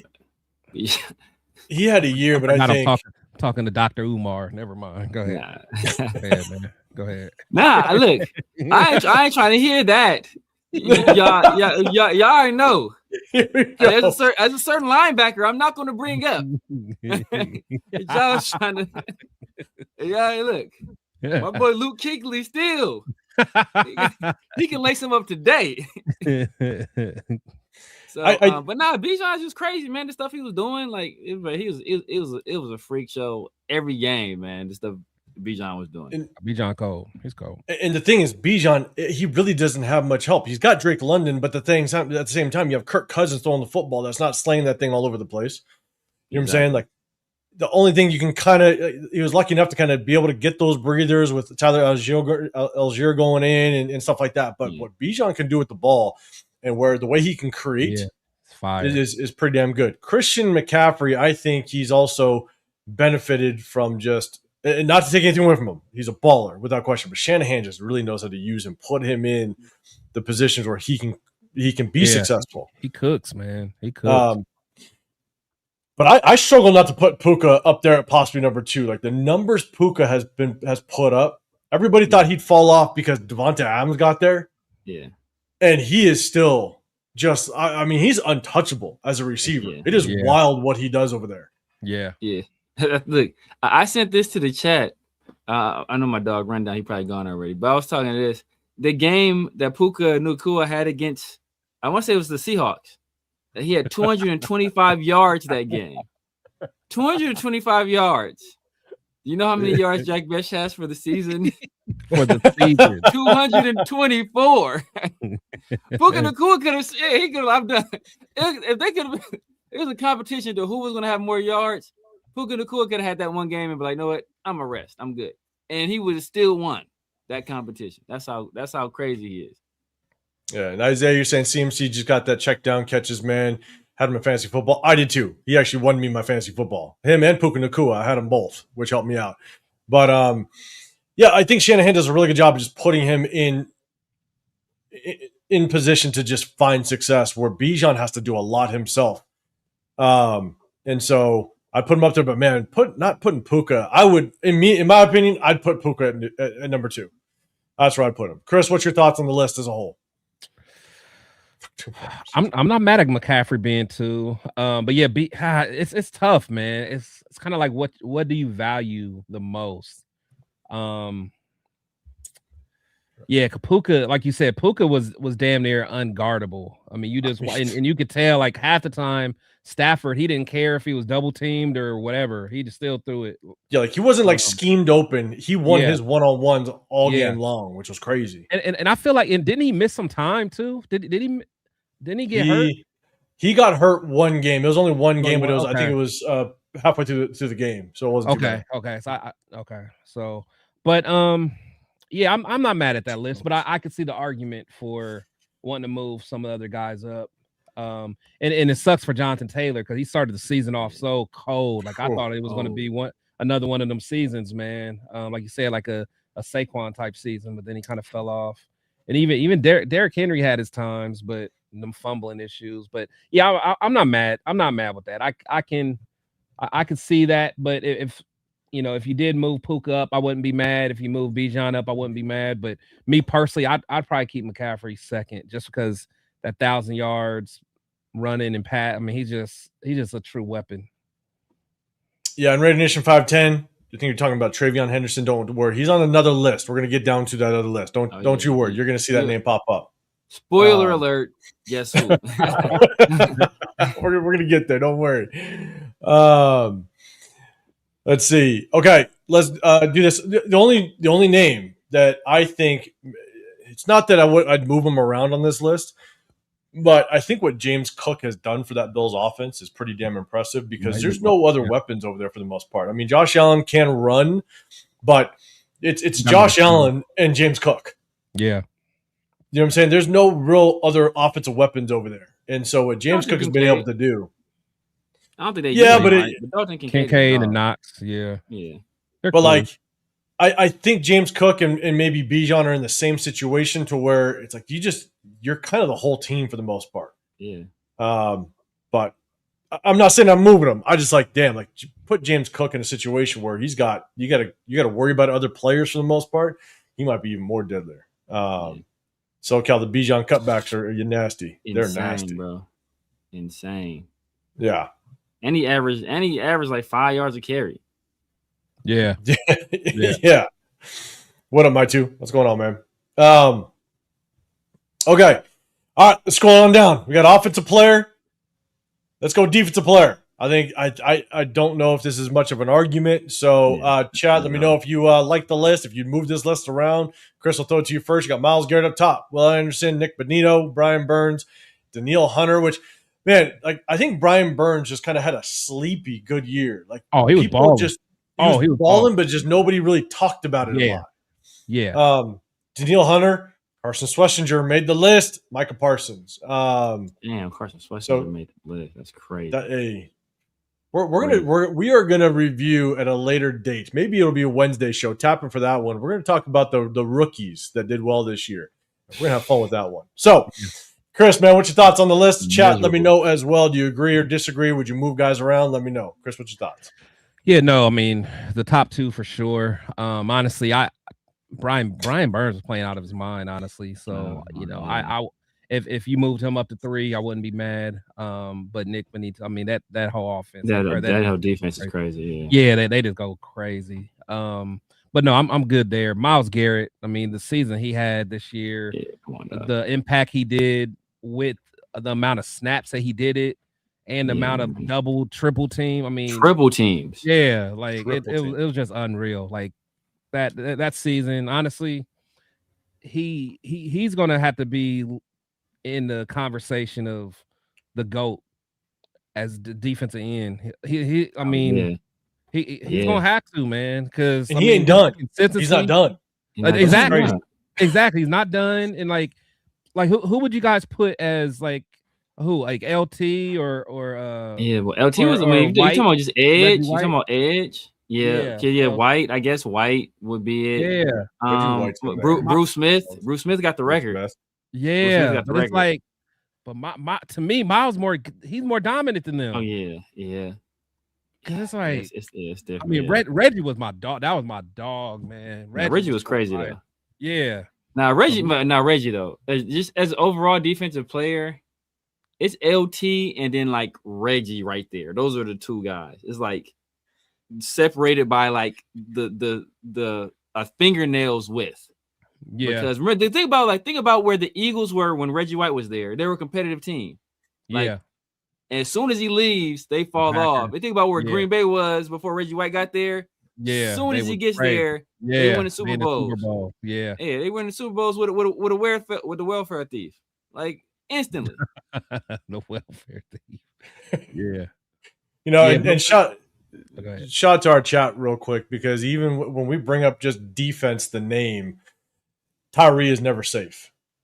Tyree's never goddamn safe with our chat, man. Shout out to our chat. Unblocked Tyree needs to be up there. Yeah, I was about to say. Exactly. It has to be in parentheses. Tyree is crazy. Unblocked Tyree is a highlight reel, man. That's like the Hoodie Mello in the 2K game. He's like an unlocked player, man. Yeah, exactly. Oh man. Benjamin is saying DeMarcus Ware. He was a bad man. He's a bad man. I forgot to mention it. I didn't get a chance to mention it. What game was it when it was an offensive the offensive lineman hurdled somebody when he got the ball? That reminded me of that was something that Thayer Mumford would have loved. I forgot what game was that. Was the Chiefs for us? No, of course it was for us. But I want to say it was they did a whole bunch of laterals at the end, and I just remember the big offensive lineman got the ball at the end and he hurdled someone. And I'm like, man, Thayer Mumford, sweet feet would have been in heaven. I mean, that big ass lineman hurdled. Remember that? I know somebody in the chat remember that. Oh, I don't remember. I don't remember that. I remember the last carry we was watching. I know Thayer Mumford was watching that with envy. Big man fumbled though. He was toting that thing. He fumbled. He was toting that thing though. He was toting that thing. That was all right, big dog. I see you. But it was something else, man. It was maybe it was in the college game. But it was a whole bunch of laterals like at the end of the game. Yeah, it was the Ole Miss against Miami. Yeah, maybe it was that game. And that lineman at the end, he big tackle, he had the ball, and he just hurdled someone. I'm like, damn. It was fun. It just made me think of Thayer Mumford. Shout out to My Two throwing a super chat out to I don't know whose channel. I don't know either. Probably don't know. But to my guy, My Two. Yeah, appreciate you, big dog. And Jonathan Studios LT changed the game. Put respect on the game. Yeah, 100%. All these left tackles getting paid because of LT. Yeah. Ironically. He's never safe. Let's see. Rock, you saying Max Crosby not being on this list is concerning. Yeah, he only missed 2 games, and so he's not even in the running. Yeah. It's like. Yeah, but like, look. It opens the conversation. But yeah, look, y'all want some extra picks. Opens that conversation, but hey, we'll have that conversation a later day. Yes, Copacabana. Unless I got robbed on Bowers last season at 13 plus 1,300. If they get me again, Henderson at 1,700. So 1,700 rookie. I think you have it. Jaden Daniels clearly, but I understand your feelings. But no, it was clearly Jaden Daniels last year. But I think you have 1,700 for Trevin Henderson to be was it offensive? Got it. I thought you had him as rookie player of the year. But yeah, offensive rookie of the year. Yeah, I think he had offensive rookie of the year. Okay, so it's still. I mean, we're gonna get down to that one. Eric Raider haters, what's going on? You know you're good when you get unblocked. Exactly. Tyree is so good. They're scared to block him. They just olay that man. Jen Slinger, the defensive player of the year list should read Myles Garrett, Tyree Wilson. Hey, put some respect. He's not safe. He is not safe in our chat. How long Clee been in the league? See how long Tyree lasts. See how long Tyree, because he got to be like 7 years now. 7. Yeah, he was in Max. He did pick up the same year we got Max. Yep. Oh man. Okay. All right. We got defensive player of the year. Let's scroll on down. We got some more NFL awards. Like I would say this: if I can't put him over anybody that's above him. But man, Danielle Hunter is the most slept on defensive player in the league, bro. He balled the out. Most slept on defensive player. The dude got like 114 career sacks. Yeah. And nobody be giving him no love, bro. Like it's crazy. Yeah. That dude is a monster. I 100% agree with you. Like that's why you're looking at Brian Burns, and I don't know. I think he's just kind of get buried because you just Myles Garrett obviously with the sack, with the sack leader, talk, like he got buried unfortunately. What up, Danny Kim? What's going on, man? Yeah, Danielle Hunter's a bad man. Rick T-Mac had a good season. We're about to get down there. All right, here we go. Rocky Cleveland Farrell drafted number 1 by the Raiders. First round. Yeah. Number 4 overall pick. LS, we see what Jaden did fairly often. Bowers broke a record that was older than me with Burger Flippers at quarterback. Kyle Pitts put up 1,000 yards as a rookie, though. That's people like Kyle Pitts did it. At tight end, too. Yeah, but it wasn't. Yeah, Bowers went stupid though. Yeah. The great Jaden took a team from number 2 overall to the where was the Raiders? Where was the Raiders at? Right back where we was at. But he didn't break any records. You're right. He did not break any records. We put up 1,000 yards. Jaden broke all kind of records too. So all right, let's go. Offensive rookie of the year. Guys, let me know if you agree or disagree on the list. You got T-Mac up top. You got Tyler Shook just below. Travion Henderson, Harold Fannin Jr., Jackson Dark, Mika Buka, Cam Ward, Ashton Jeanty. Made it with 1 fifth place vote, it looks like, and then Gray Zabel. So, guys, let me know if you agree or disagree with the list. We're going to talk about this one because there's a lot of people, and we're going to talk about the defensive rookie of the year as well, that list coming up. And let me know your thoughts, chat. Let me know if you agree with the list or if you would shuffle some guys around. Severe, I'm going to throw it to you first this time. Which thoughts of the list? Man, I love what Tyler Shook did, but the sample size, I don't think it was enough for you to say rookie of the year. But when he played, though, he was clearly – I want to say clearly, though, because he was the best rookie quarterback. Him and Dart were the best guys. But Dart, if Dart wouldn't have got hurt. Exactly. If Dart wouldn't have got hurt, I think Dart probably runs away with this. Yeah. Teteroa, everybody knows Teteroa is my guy, at wide receiver this past season. Nobody wanted to draft him 6th overall. Do it. They let some catfishing ass video, secretly recorded video. So try to, come the hell on, Roach. When he was a freshman. He doesn't love football. Look at him. He said he says he doesn't like homework. He must be stupid. No, who likes homework? Who likes extra work? Nobody does. But you do it. You do it. You don't necessarily love it, but you do it, especially when you're 17, 18 years old. I would put Travion, I think. But see, it's hard because Travion was the number 1 guy. It got to be Teteroa. I think I'll stay with the order. Only thing I would change is that I would put Gray Zabel over Ashton Jeanty, but I would keep everything else the same. But Gray Zabel behind Ashton Jeanty, this rivalry. Gray Zabel way better at his position than Ashton Jeanty is at his, bro. Way better. There was a stat of all the people in the NFL that had more than was the qualifying with the 240 carries. Ashton Jeanty was dead last in yards per carry. Gray Zabel, free Gray Zabel. Free Gray Zabel. I think what's impressive though is that Gray Zabel even is on the list. I mean, I don't know how often linemen actually make the list. Yeah. Typically, you got quarterbacks, receivers, running backs, stuff like that. Shout out to Gray Zabel for even just making the list. Just kind of goes to show, just look how well he performed without question. And pigs to your point, right? You're saying Zabel's interesting. McMillan was my guy. To Chris's or to Severe's point, I think a lot of people got caught up in just that video when he was a freshman and stuff like that. And we were the first ones to come on here and basically say, look, like he's a freshman when that video was done. Like, stop.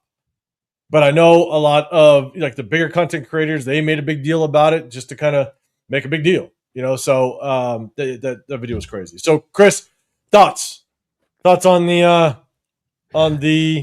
list? Yeah, to me, I don't know how Junkins doesn't. Oh my goodness! Yeah, I don't. A Christmas miracle. I don't see how Junkins don't make the list. Like that's wild to me.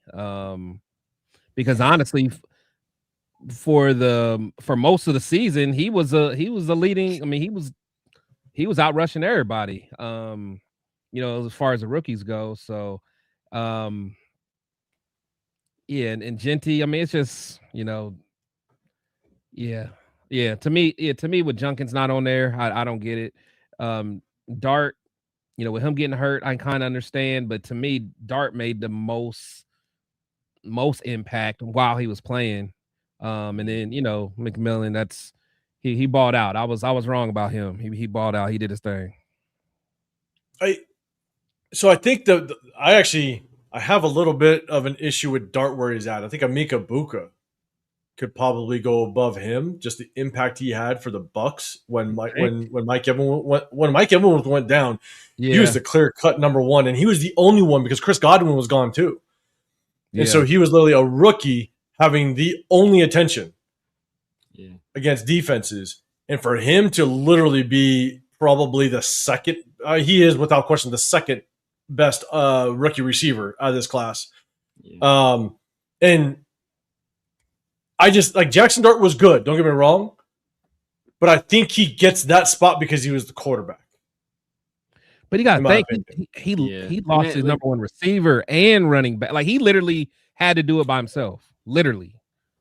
No, I agree. But he had such, it's like he had such up and down games. And I know I talk about quarterbacks having up and down games. He's a rookie. So, but I think you just put it on the level of what Emeka Egbuka was for his team when Mike Evans and Chris Godwin couldn't play. It's like, damn, like for a rookie to do that and be arguably just a top receiver in general in the league, I think was actually pretty damn impressive. And that's why I would probably swap them. I'm not mad at that. That's just my opinion. I'm not mad at that.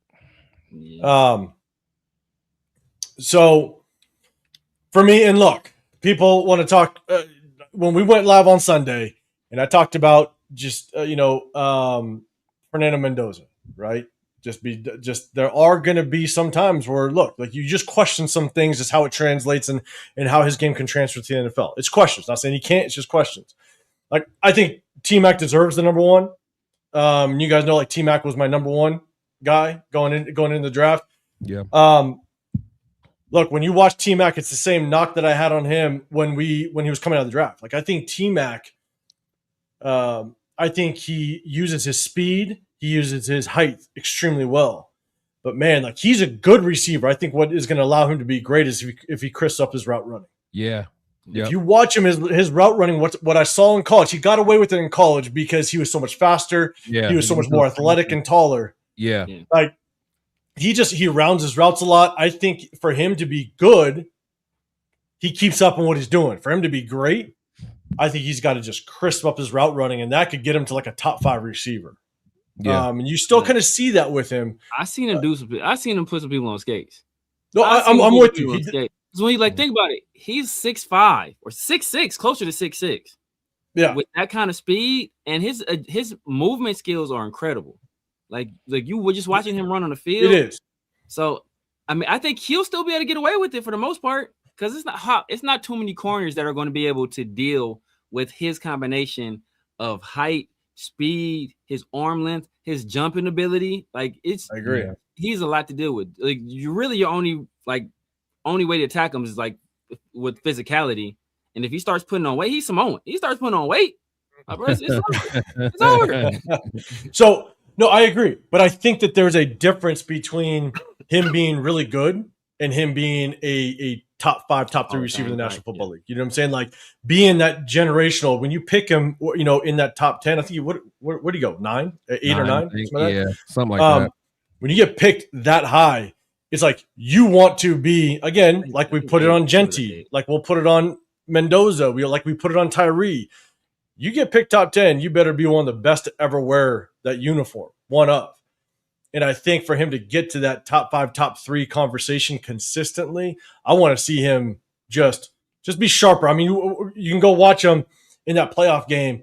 It's like you can see at times where the routes just kind of round a little too much. And when you go against those top corners, it's going to be hard to kind of get that separation on a consistent basis. But he's 6'5". Like, that definitely helps him. And so, but again, you guys knew, like Severe, like T-Mac was my number 1 receiver. 95% of the time I'm going that route, but I got screwed over. Severe's IT guy got to me, and I didn't get a good trade back. God damn it, I couldn't get a good lineman. It was 2 people I was taking at 6. It was T-Mac and Will, the only 2 people.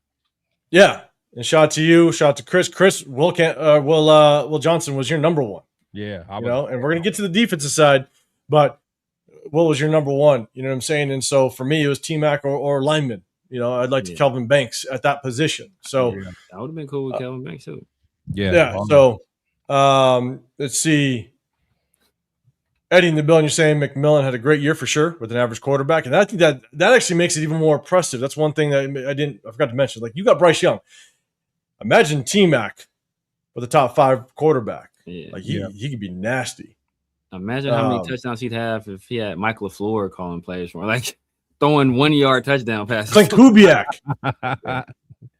1-yard touchdown passes. It's first and goal at the 1. We throwing touchdown. Jump ball. Yeah. LS Mika Buka probably would have won it if he didn't get hurt. I know he did get hurt, and look, he was pressing T-Mac for sure. He was cooking. For that number 1 spot. So yeah, you cannot take anything away from Emeka Buka. Dre Dart had a competent offensive coordinator. Yeah. And my 2, you're saying, hey, what about Scadaboo? I think it's just because he got hurt, bro. If Scadaboo didn't get hurt, Scadaboo was getting busy. He was gonna be up on this list. But the thing is, and that's why I was scared in college about him. Cause like just the way he plays. I always said he reminded me of Peyton Hillis. Yeah, like it was like he's not gonna be able to withstand that for a long time. But he's fun to watch. He was a beast. Yeah. So we'll see. We'll definitely see just kind of how it works out overall for these rookies. We'll see just kind of who gets the nod. People be hating Cam Ward, man. But if you really watch Cam play, like he had nothing around him, man. He showed flashes. He showed flashes. Oh, absolutely. Of being that guy. So I don't know why people are hating on Cam like that. I mean, I think Cam did very well for his circumstances. Oh yeah. I mean, because like over there. Destroying said Cam Ward, this is funny as hell. He didn't have much at all. Nothing. I mean, the running game was almost non-existent. He had inconsistent. The guy that I liked in the late rounds, the kid from Florida, Chimmy Dyke, like that kid. Yeah. He ended up being his number 1 target, but it wasn't until the last maybe 4 or 5 games of the season. And he was primarily a kick returner. Right. So it's like for him to develop that kid and now might end up being one of his better receivers. It just goes to show, like, and I felt bad because I thought, who do you have? I actually liked him. Veteran receiver over there. Really? Kelvin Ridley. Like I like Yeah. Kelvin Ridley, but Me it just too. didn't seem like it clicked consistently enough. He got hurt too, didn't he? Yeah, he got hurt, and he just couldn't get on the same page with Tyler Lockett. That's why. Why that I don't know why that relationship just never. So, but look, so I mean, it's actually pretty impressive to see Tyler Shook on this list, given the fact that I think a lot of people didn't like him coming out of last year's draft. There was quite a few people that just weren't high on Tyler Shook. Yeah, I wasn't. And the thing is like he was my QB3 because I got him in one of our mock drafts, and I think I got him in like the 4th round, maybe 4th or 5th round, because it was Cam Ward, Dart, and then Tyler Shook. So it's good to see him go over there with the Saints and really kind of turn that thing on. But we got Travion Henderson right there at the 3rd spot, and I think it's he's done well over there with the Patriots. You know, in a shared backfield, obviously that offensive line helps him out. And I think where it benefits in all honesty, and Quinshon Judkins not being on here, obviously I think him starting late and then getting injured, I think it hurt him. If he played the entire season, he might find himself on this list without question. But I think Travion Henderson, you know, him being able to kind of be in that rotation and kind of helping him out with the good offensive line, obviously good offensive coordinator over there, it definitely helped him out. But Travion Henderson, I think y'all know, was the majority of ours. I think Chris, I mean, you liked him in the 2nd round. You know, Severe, he was basically your number one. It was always my target to try to get him in the 2nd round. So it's good to see Travion Henderson kind of doing some things over there. Obviously, with a really well-oiled offense over there with the Patriots. Yeah. So I don't know if not a lot of people can kind of disagree with kind of what's going on with the list so far. So okay, we got offense. I would say that. Now look about it. I might push Jeanty off the list with Tyler Warren. I might push him off the list with Tyler Warren. Tyler Warren was cooking at first. Tyler Warren, he was cooking at first. He lucky. What you call it? Didn't start getting busy till late.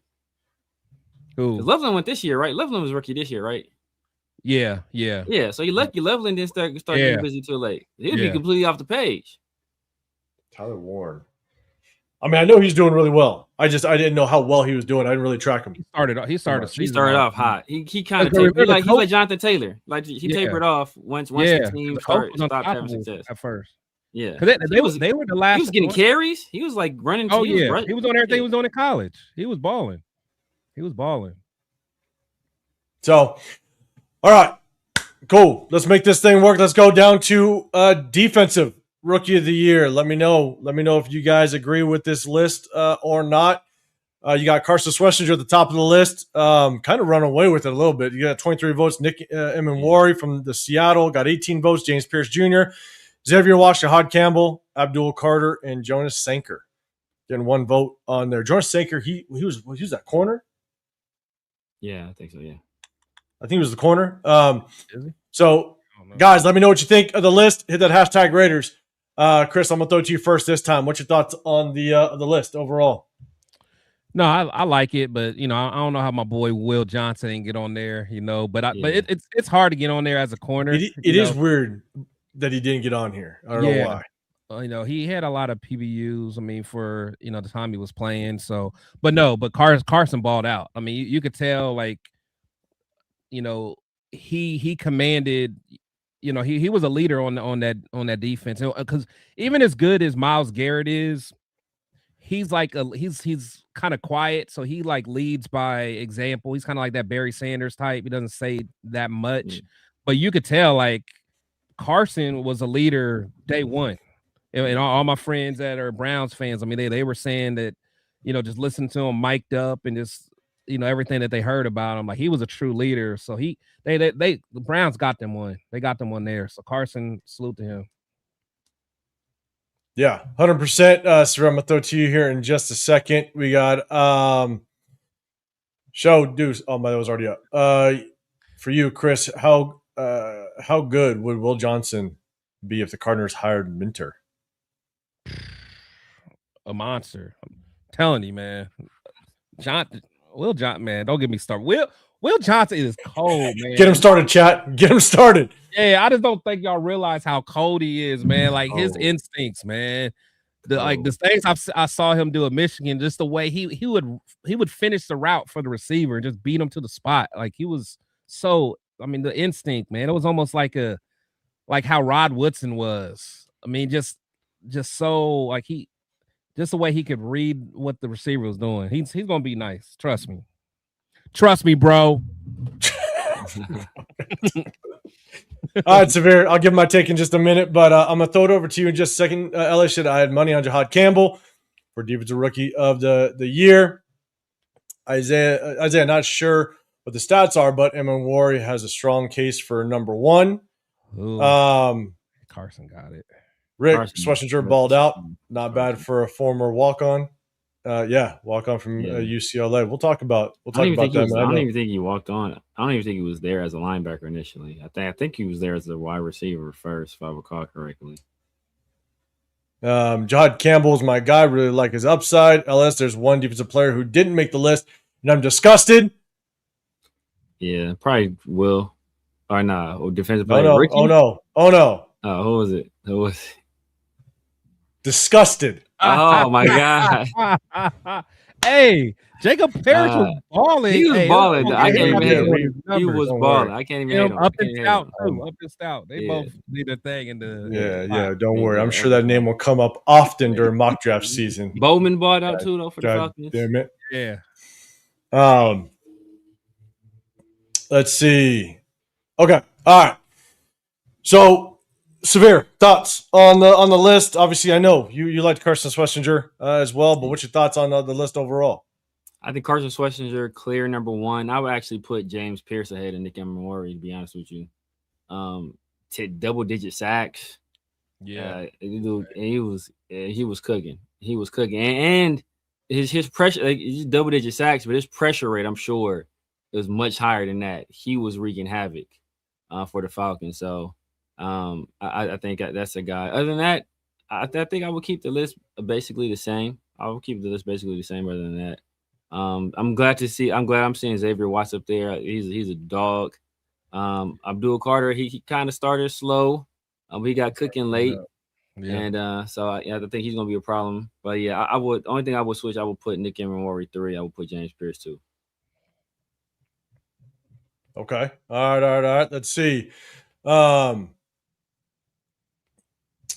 Let's go. Yeah, he had a good year. Well, we're going to talk more about it. We will talk more about it. Money check. Jeanty deserving award is staying healthy with the amount of hits he took. I agree with that. You know, we're lucky that he was able to get through the season as healthy as he did. I will agree with that. Lucky is the word for it. But pigs. Will Johnson has game sense. Facts. He does. He's got instincts.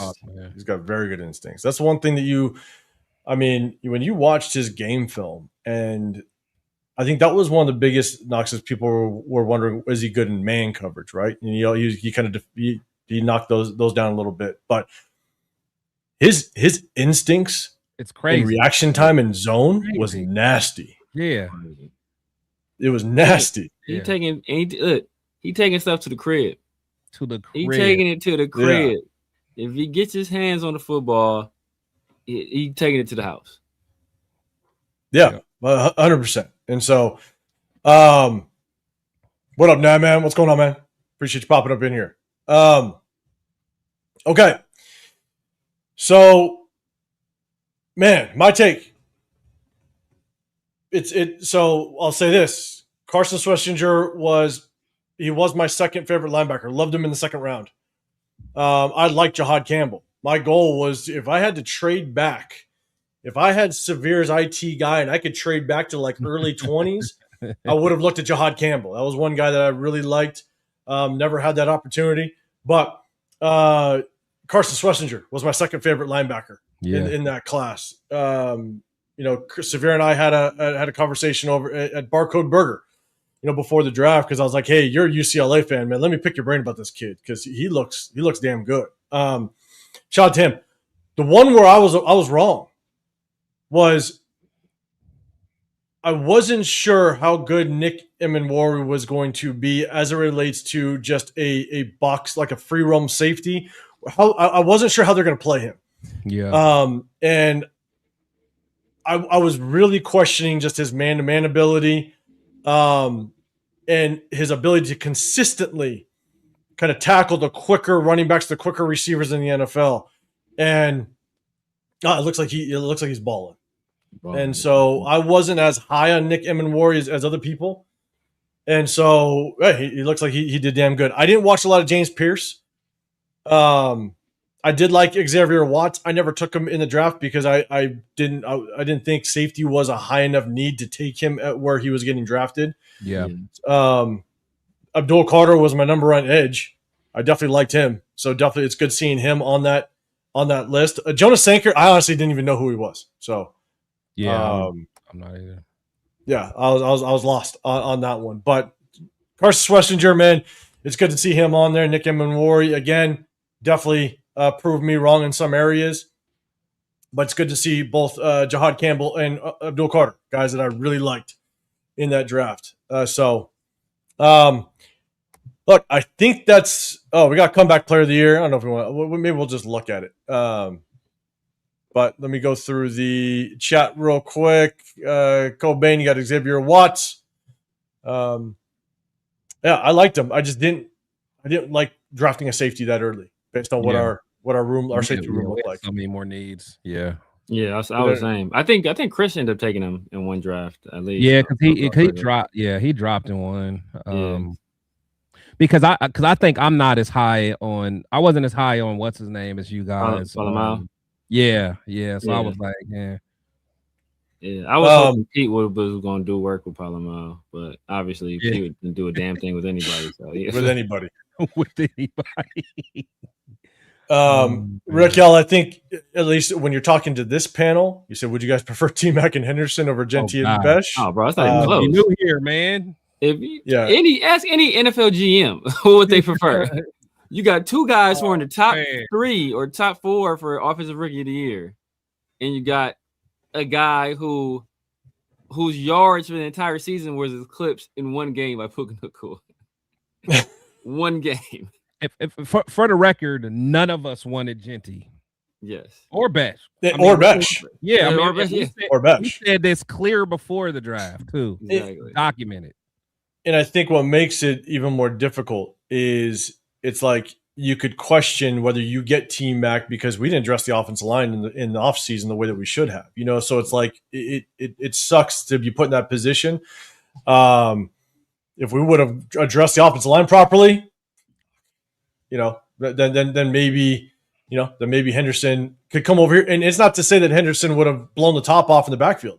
He still would have been running behind a bad offensive line, which would have sucked. I think he would have had probably more explosive plays because I think he's just a shiftier running back. And I'm not saying it would be a lot more explosive, but I think he would just have more explosive plays. Look, I can't disagree. I can't disagree. Don't get me started. I can't disagree. About that earlier, man. We just talked about that earlier. Okay, so you guys talked about it. Leo, Cheeto Linus, he can confirm. We're sitting next to each other with Lunatic and Fu Chris. Mm-hmm. And as soon as we picked them, I looked over, I was like, hopefully I am wrong or he's just a story. And I hated saying it, but I'm like, I hope it's not just a story. Yeah. And it sucks. I mean, it sucks. It's a tragedy what happened, but if his brother doesn't die, he's going in the 4th round. Exactly. Yeah, Johnson Studios, you said Will Johnson's has a knee that was flagged to all teams. Yeah, and that's why he dropped. Yeah. But I think our guy Chris over here was pounding the table. Yeah. The moment he started dropping, you're just like, man. Bro, when I saw him in the second, sitting there. Yeah, when I saw him, I couldn't believe it. Bro. After we took Jeanty, I was like, bro, if we can get Will Johnson out, all is forgiven. Yeah, all good. Is forgiven. Yeah. That's like when we drafted Trayvon Merrick after picking Leatherwood. I was like, all right, cool. Like, I don't want the Leatherwood pick. Yeah, cool. Yeah, I was like, all right, I'm good. We're good. Like, it would have been that for me. But then we traded back. I was like, oh, you traded back. And then the Cardinals swooped it. I'm like, these dudes. Yeah. I was so hot. We're not going to look at comeback player of the year. We'll get into just chopping up with the chat for a second and getting some questions. Jonathan Studios, you're saying Armand Membu and Jonas Savanea. No, a lot of people liked Armand Membu, and he did well. He did well this year. He did. Can't take anything away from the kid. I was pissed with Jonas Savanea, to be honest. I mean, Miami traded up with us to take him. Yeah. And that was my guy. That was my guard in the second round. I'm sitting there going, Arizona. Time to take him. And all of a sudden, bang, Miami trades up with us. And they take Jonas Savanea. I was so pissed. Yeah. Show Douche, you're saying, quick question, how do we satisfy the Rooney rule? Or is it only the Giants that have satisfied that rule? We've interviewed Vance Joseph. Oh, he already interviewed. I'm almost positive we've already interviewed him. Yeah, could be wrong, but he's on the list. So we interviewed him last week, right? We interviewed him already. Yeah. What about that passing game coordinator for the Rams? Is he? I know we requested it, but I don't know if we interviewed him. Yeah, I'm not sure. I don't know if we interviewed him. Yeah, I don't know. I don't know if we. I think Isaiah is saying it. Hold on, let's see. Isaiah is saying we satisfy the Rooney rule. Okay. Rebel, you're looking at the list. You're saying how's Eric Stokes not the comeback player of the year? Not in the comeback player on the list. Or there's some people I would take it off, like Phillip Rivers. Like I would take it. Phillip Rivers shouldn't be on there. I don't think Stokes played. I'll show it one more time. I don't think he played that well to be up there. Yeah, Phillip Rivers shouldn't be up there. Stephon Diggs should definitely be up there. Stephon Diggs should be up higher. Stephon did his thing. Stephon should be up higher. I'm trying to think. I just think like it's like Chris, what you're saying about like cornerbacks, right? Because Will Johnson didn't make the list for Defensive Player of the Year. Like cornerbacks, it's so hard because we see it and go, okay, he had a good year, but when we only see it because the lack of potential, involvement he had because teams would rather pick on Kai Blue Kelly. You know what I'm saying? And so I think it's hard as a corner to make this list. So maybe that's why he's not on it. But one thing that has to be mentioned: passing on Willie Lamp craziness, asinine, craziness, asinine. God damn it! And you know what it was? It was a conglomerate conspiring against him. It was a conglomerate conspiring against him. That's what it was. Oh man. Really? God. I'm gonna keep my eye on him, man. I'm telling you, man. We have to. He was the Eagles, right? He was the Eagles. Yeah. He went from Rams to Eagles. Rams to Eagles, man. What do those franchises have in common? Exactly. Right. Exactly. Oh right. My God. And the Eagles did some underhanded stuff to snatch him, and the Rams were hot. They were pissed off about getting swooped for an undrafted. Bro, come on, dog. Yeah. They tried to tuck him away. Oh man. And Show Ray, I just have just one response to this. Like I agree, right? That's the hard part about understanding how you evaluate players in the NFL at times, because a lot has to do with where they go and the support they have, right? T-Mac coming over here may not have looked as good at all with Geno Smith throwing the football, right? Trayvon Henderson, maybe not. He wouldn't have looked as good here than he did at the Patriots. But the thing is that it may have made our evaluation look bad. That's the hard part, right? Because as much Trayvon Henderson, again, I believe would have had more explosive plays.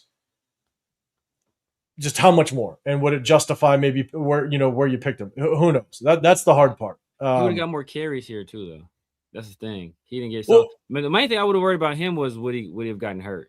That's what I would worry about. Right, with our offensive line for sure. But the reason why I think he would have been more productive is because you would not have used him the same way as Jeanty. You would have gotten him out in space so much. Oh, yeah. You know what I'm saying? Like you would have used him so differently because he's not that just between the tackles, runner. And so I think he would have had more success. Again, I'm not saying a lot more, but just more success because we would have used him completely differently, and he's a much better runner in open space. Yeah, fact. So I think that's why he would have been he would have had more explosive plays than. That's a good one. That's a good one right here. Comeback player of the year. Oh yeah, Javonte Williams. But see, I don't think they give credit to people that was just like mid and then be good. Yeah. Like I think you got to be like hurt or something, or like have a really down year or something like that. And don't come back player of the year. That's wild. And Ryan said Sylvain was bad. So what happened with Jonah though? There were some times where he had some tough games, but the one thing to keep in mind is they kept switching him from guard to guard. They actually moved him positions. And swapping from left to right guard is not easy at all, going from one side of the line to the other side of the line. And that's what they kind of did with him kind of towards the tail end of the season or the beginning of the season. And then he kind of solidified himself kind of towards the last, I'd say like 6 games or so. But they moved him around. And that's one of the worst things you could do. Look what happened with us. It's one of the worst things you could do with offensive linemen is just constantly swap them around. And that's what they did with them, unfortunately. And so I think next year is going to be a real good indicator just how good Jonah Savaiinaea can be. So just keep that in mind. That's why there are some games where he looked rough because, man, they kept swapping him. Yeah. And so let's see. Nabman Panthers love Travion Merrick. Yes, they do. The question is would you pay that much money for him? And I think that's the argument, unfortunately. Yeah, he just costs too much. I mean, and you had other free agents you probably would have run to prioritize that I wish we would have kept back, held on to outside of Morrig. So, all right. So look, that kind of sums up. That's kind of what we wanted to go through the entire show, man. We appreciate everybody rocking with us. And so at the end of the day, we kind of went through the updated head coaching news. We talked about Dante Moore. We talked about the NFL awards. One big question and what we might tap into on Wednesday is really evaluating kind of the rookie class, right? Evaluate our own rookie class. They also, ESPN drops the All-Pro rookie draft class for the year. We'll take a look at that and just kind of see how everything panned out. Obviously, I think there's some names that we really liked on that list, so we'll take a look at that. But we are going to very soon start jumping in to the college prospects as well as the free agent prospects, and we're going to have a little bit of fun doing that. So before we get out of here, man, definitely double tap that screen. But let me say what's up to my guys. Let my guys let them know what they got going on. So, Chris, I think you're still doing your show with Dub, man. You guys dropped one last weekend, man. It's a fire show. Let everybody know what you got going on. Yeah, man. Yeah, just working my boy Dub, man. Make sure you guys follow him on YouTube, man. We drop every weekend. It was definitely a good show. Crazy thing is, I was kind of talking a little bit bad about old Mendoza. Then he came out and started balling. So, but I did record that before the game. But no, yeah, definitely check that out. Protect the Shell podcast. Again, I'm at some point I'm gonna start doing my own content again. I'm thinking about bringing back Fan Talk Friday. I mean, I think that's what these Raiders streets need. No, Batman. I think that's what the Raiders streets need. You hung up the cow, Batman. You can't get it. I hung up. I hung up my cape and your cape and your shout cow. Out to my boy Turf and them. They didn't messed it up, but I'm bringing it back. I'm reeling it back, man. I'm gonna be the comeback player of the year, man. That's what I'm talking about. We need that back with Chris. That's what we need. Work. Fan Talk Fridays Without just question. be lit, man. Fan Talk Fridays just be lit. We about to get it back. I think that's how I started watching. I think your content back in the day before I was doing this whole YouTube thing was the Fan Talk like Friday. Yeah, that was. I think that's what brought the Zima comment. Was your Fan Talk Friday? Yeah, that was a good one. That was a good one. I like.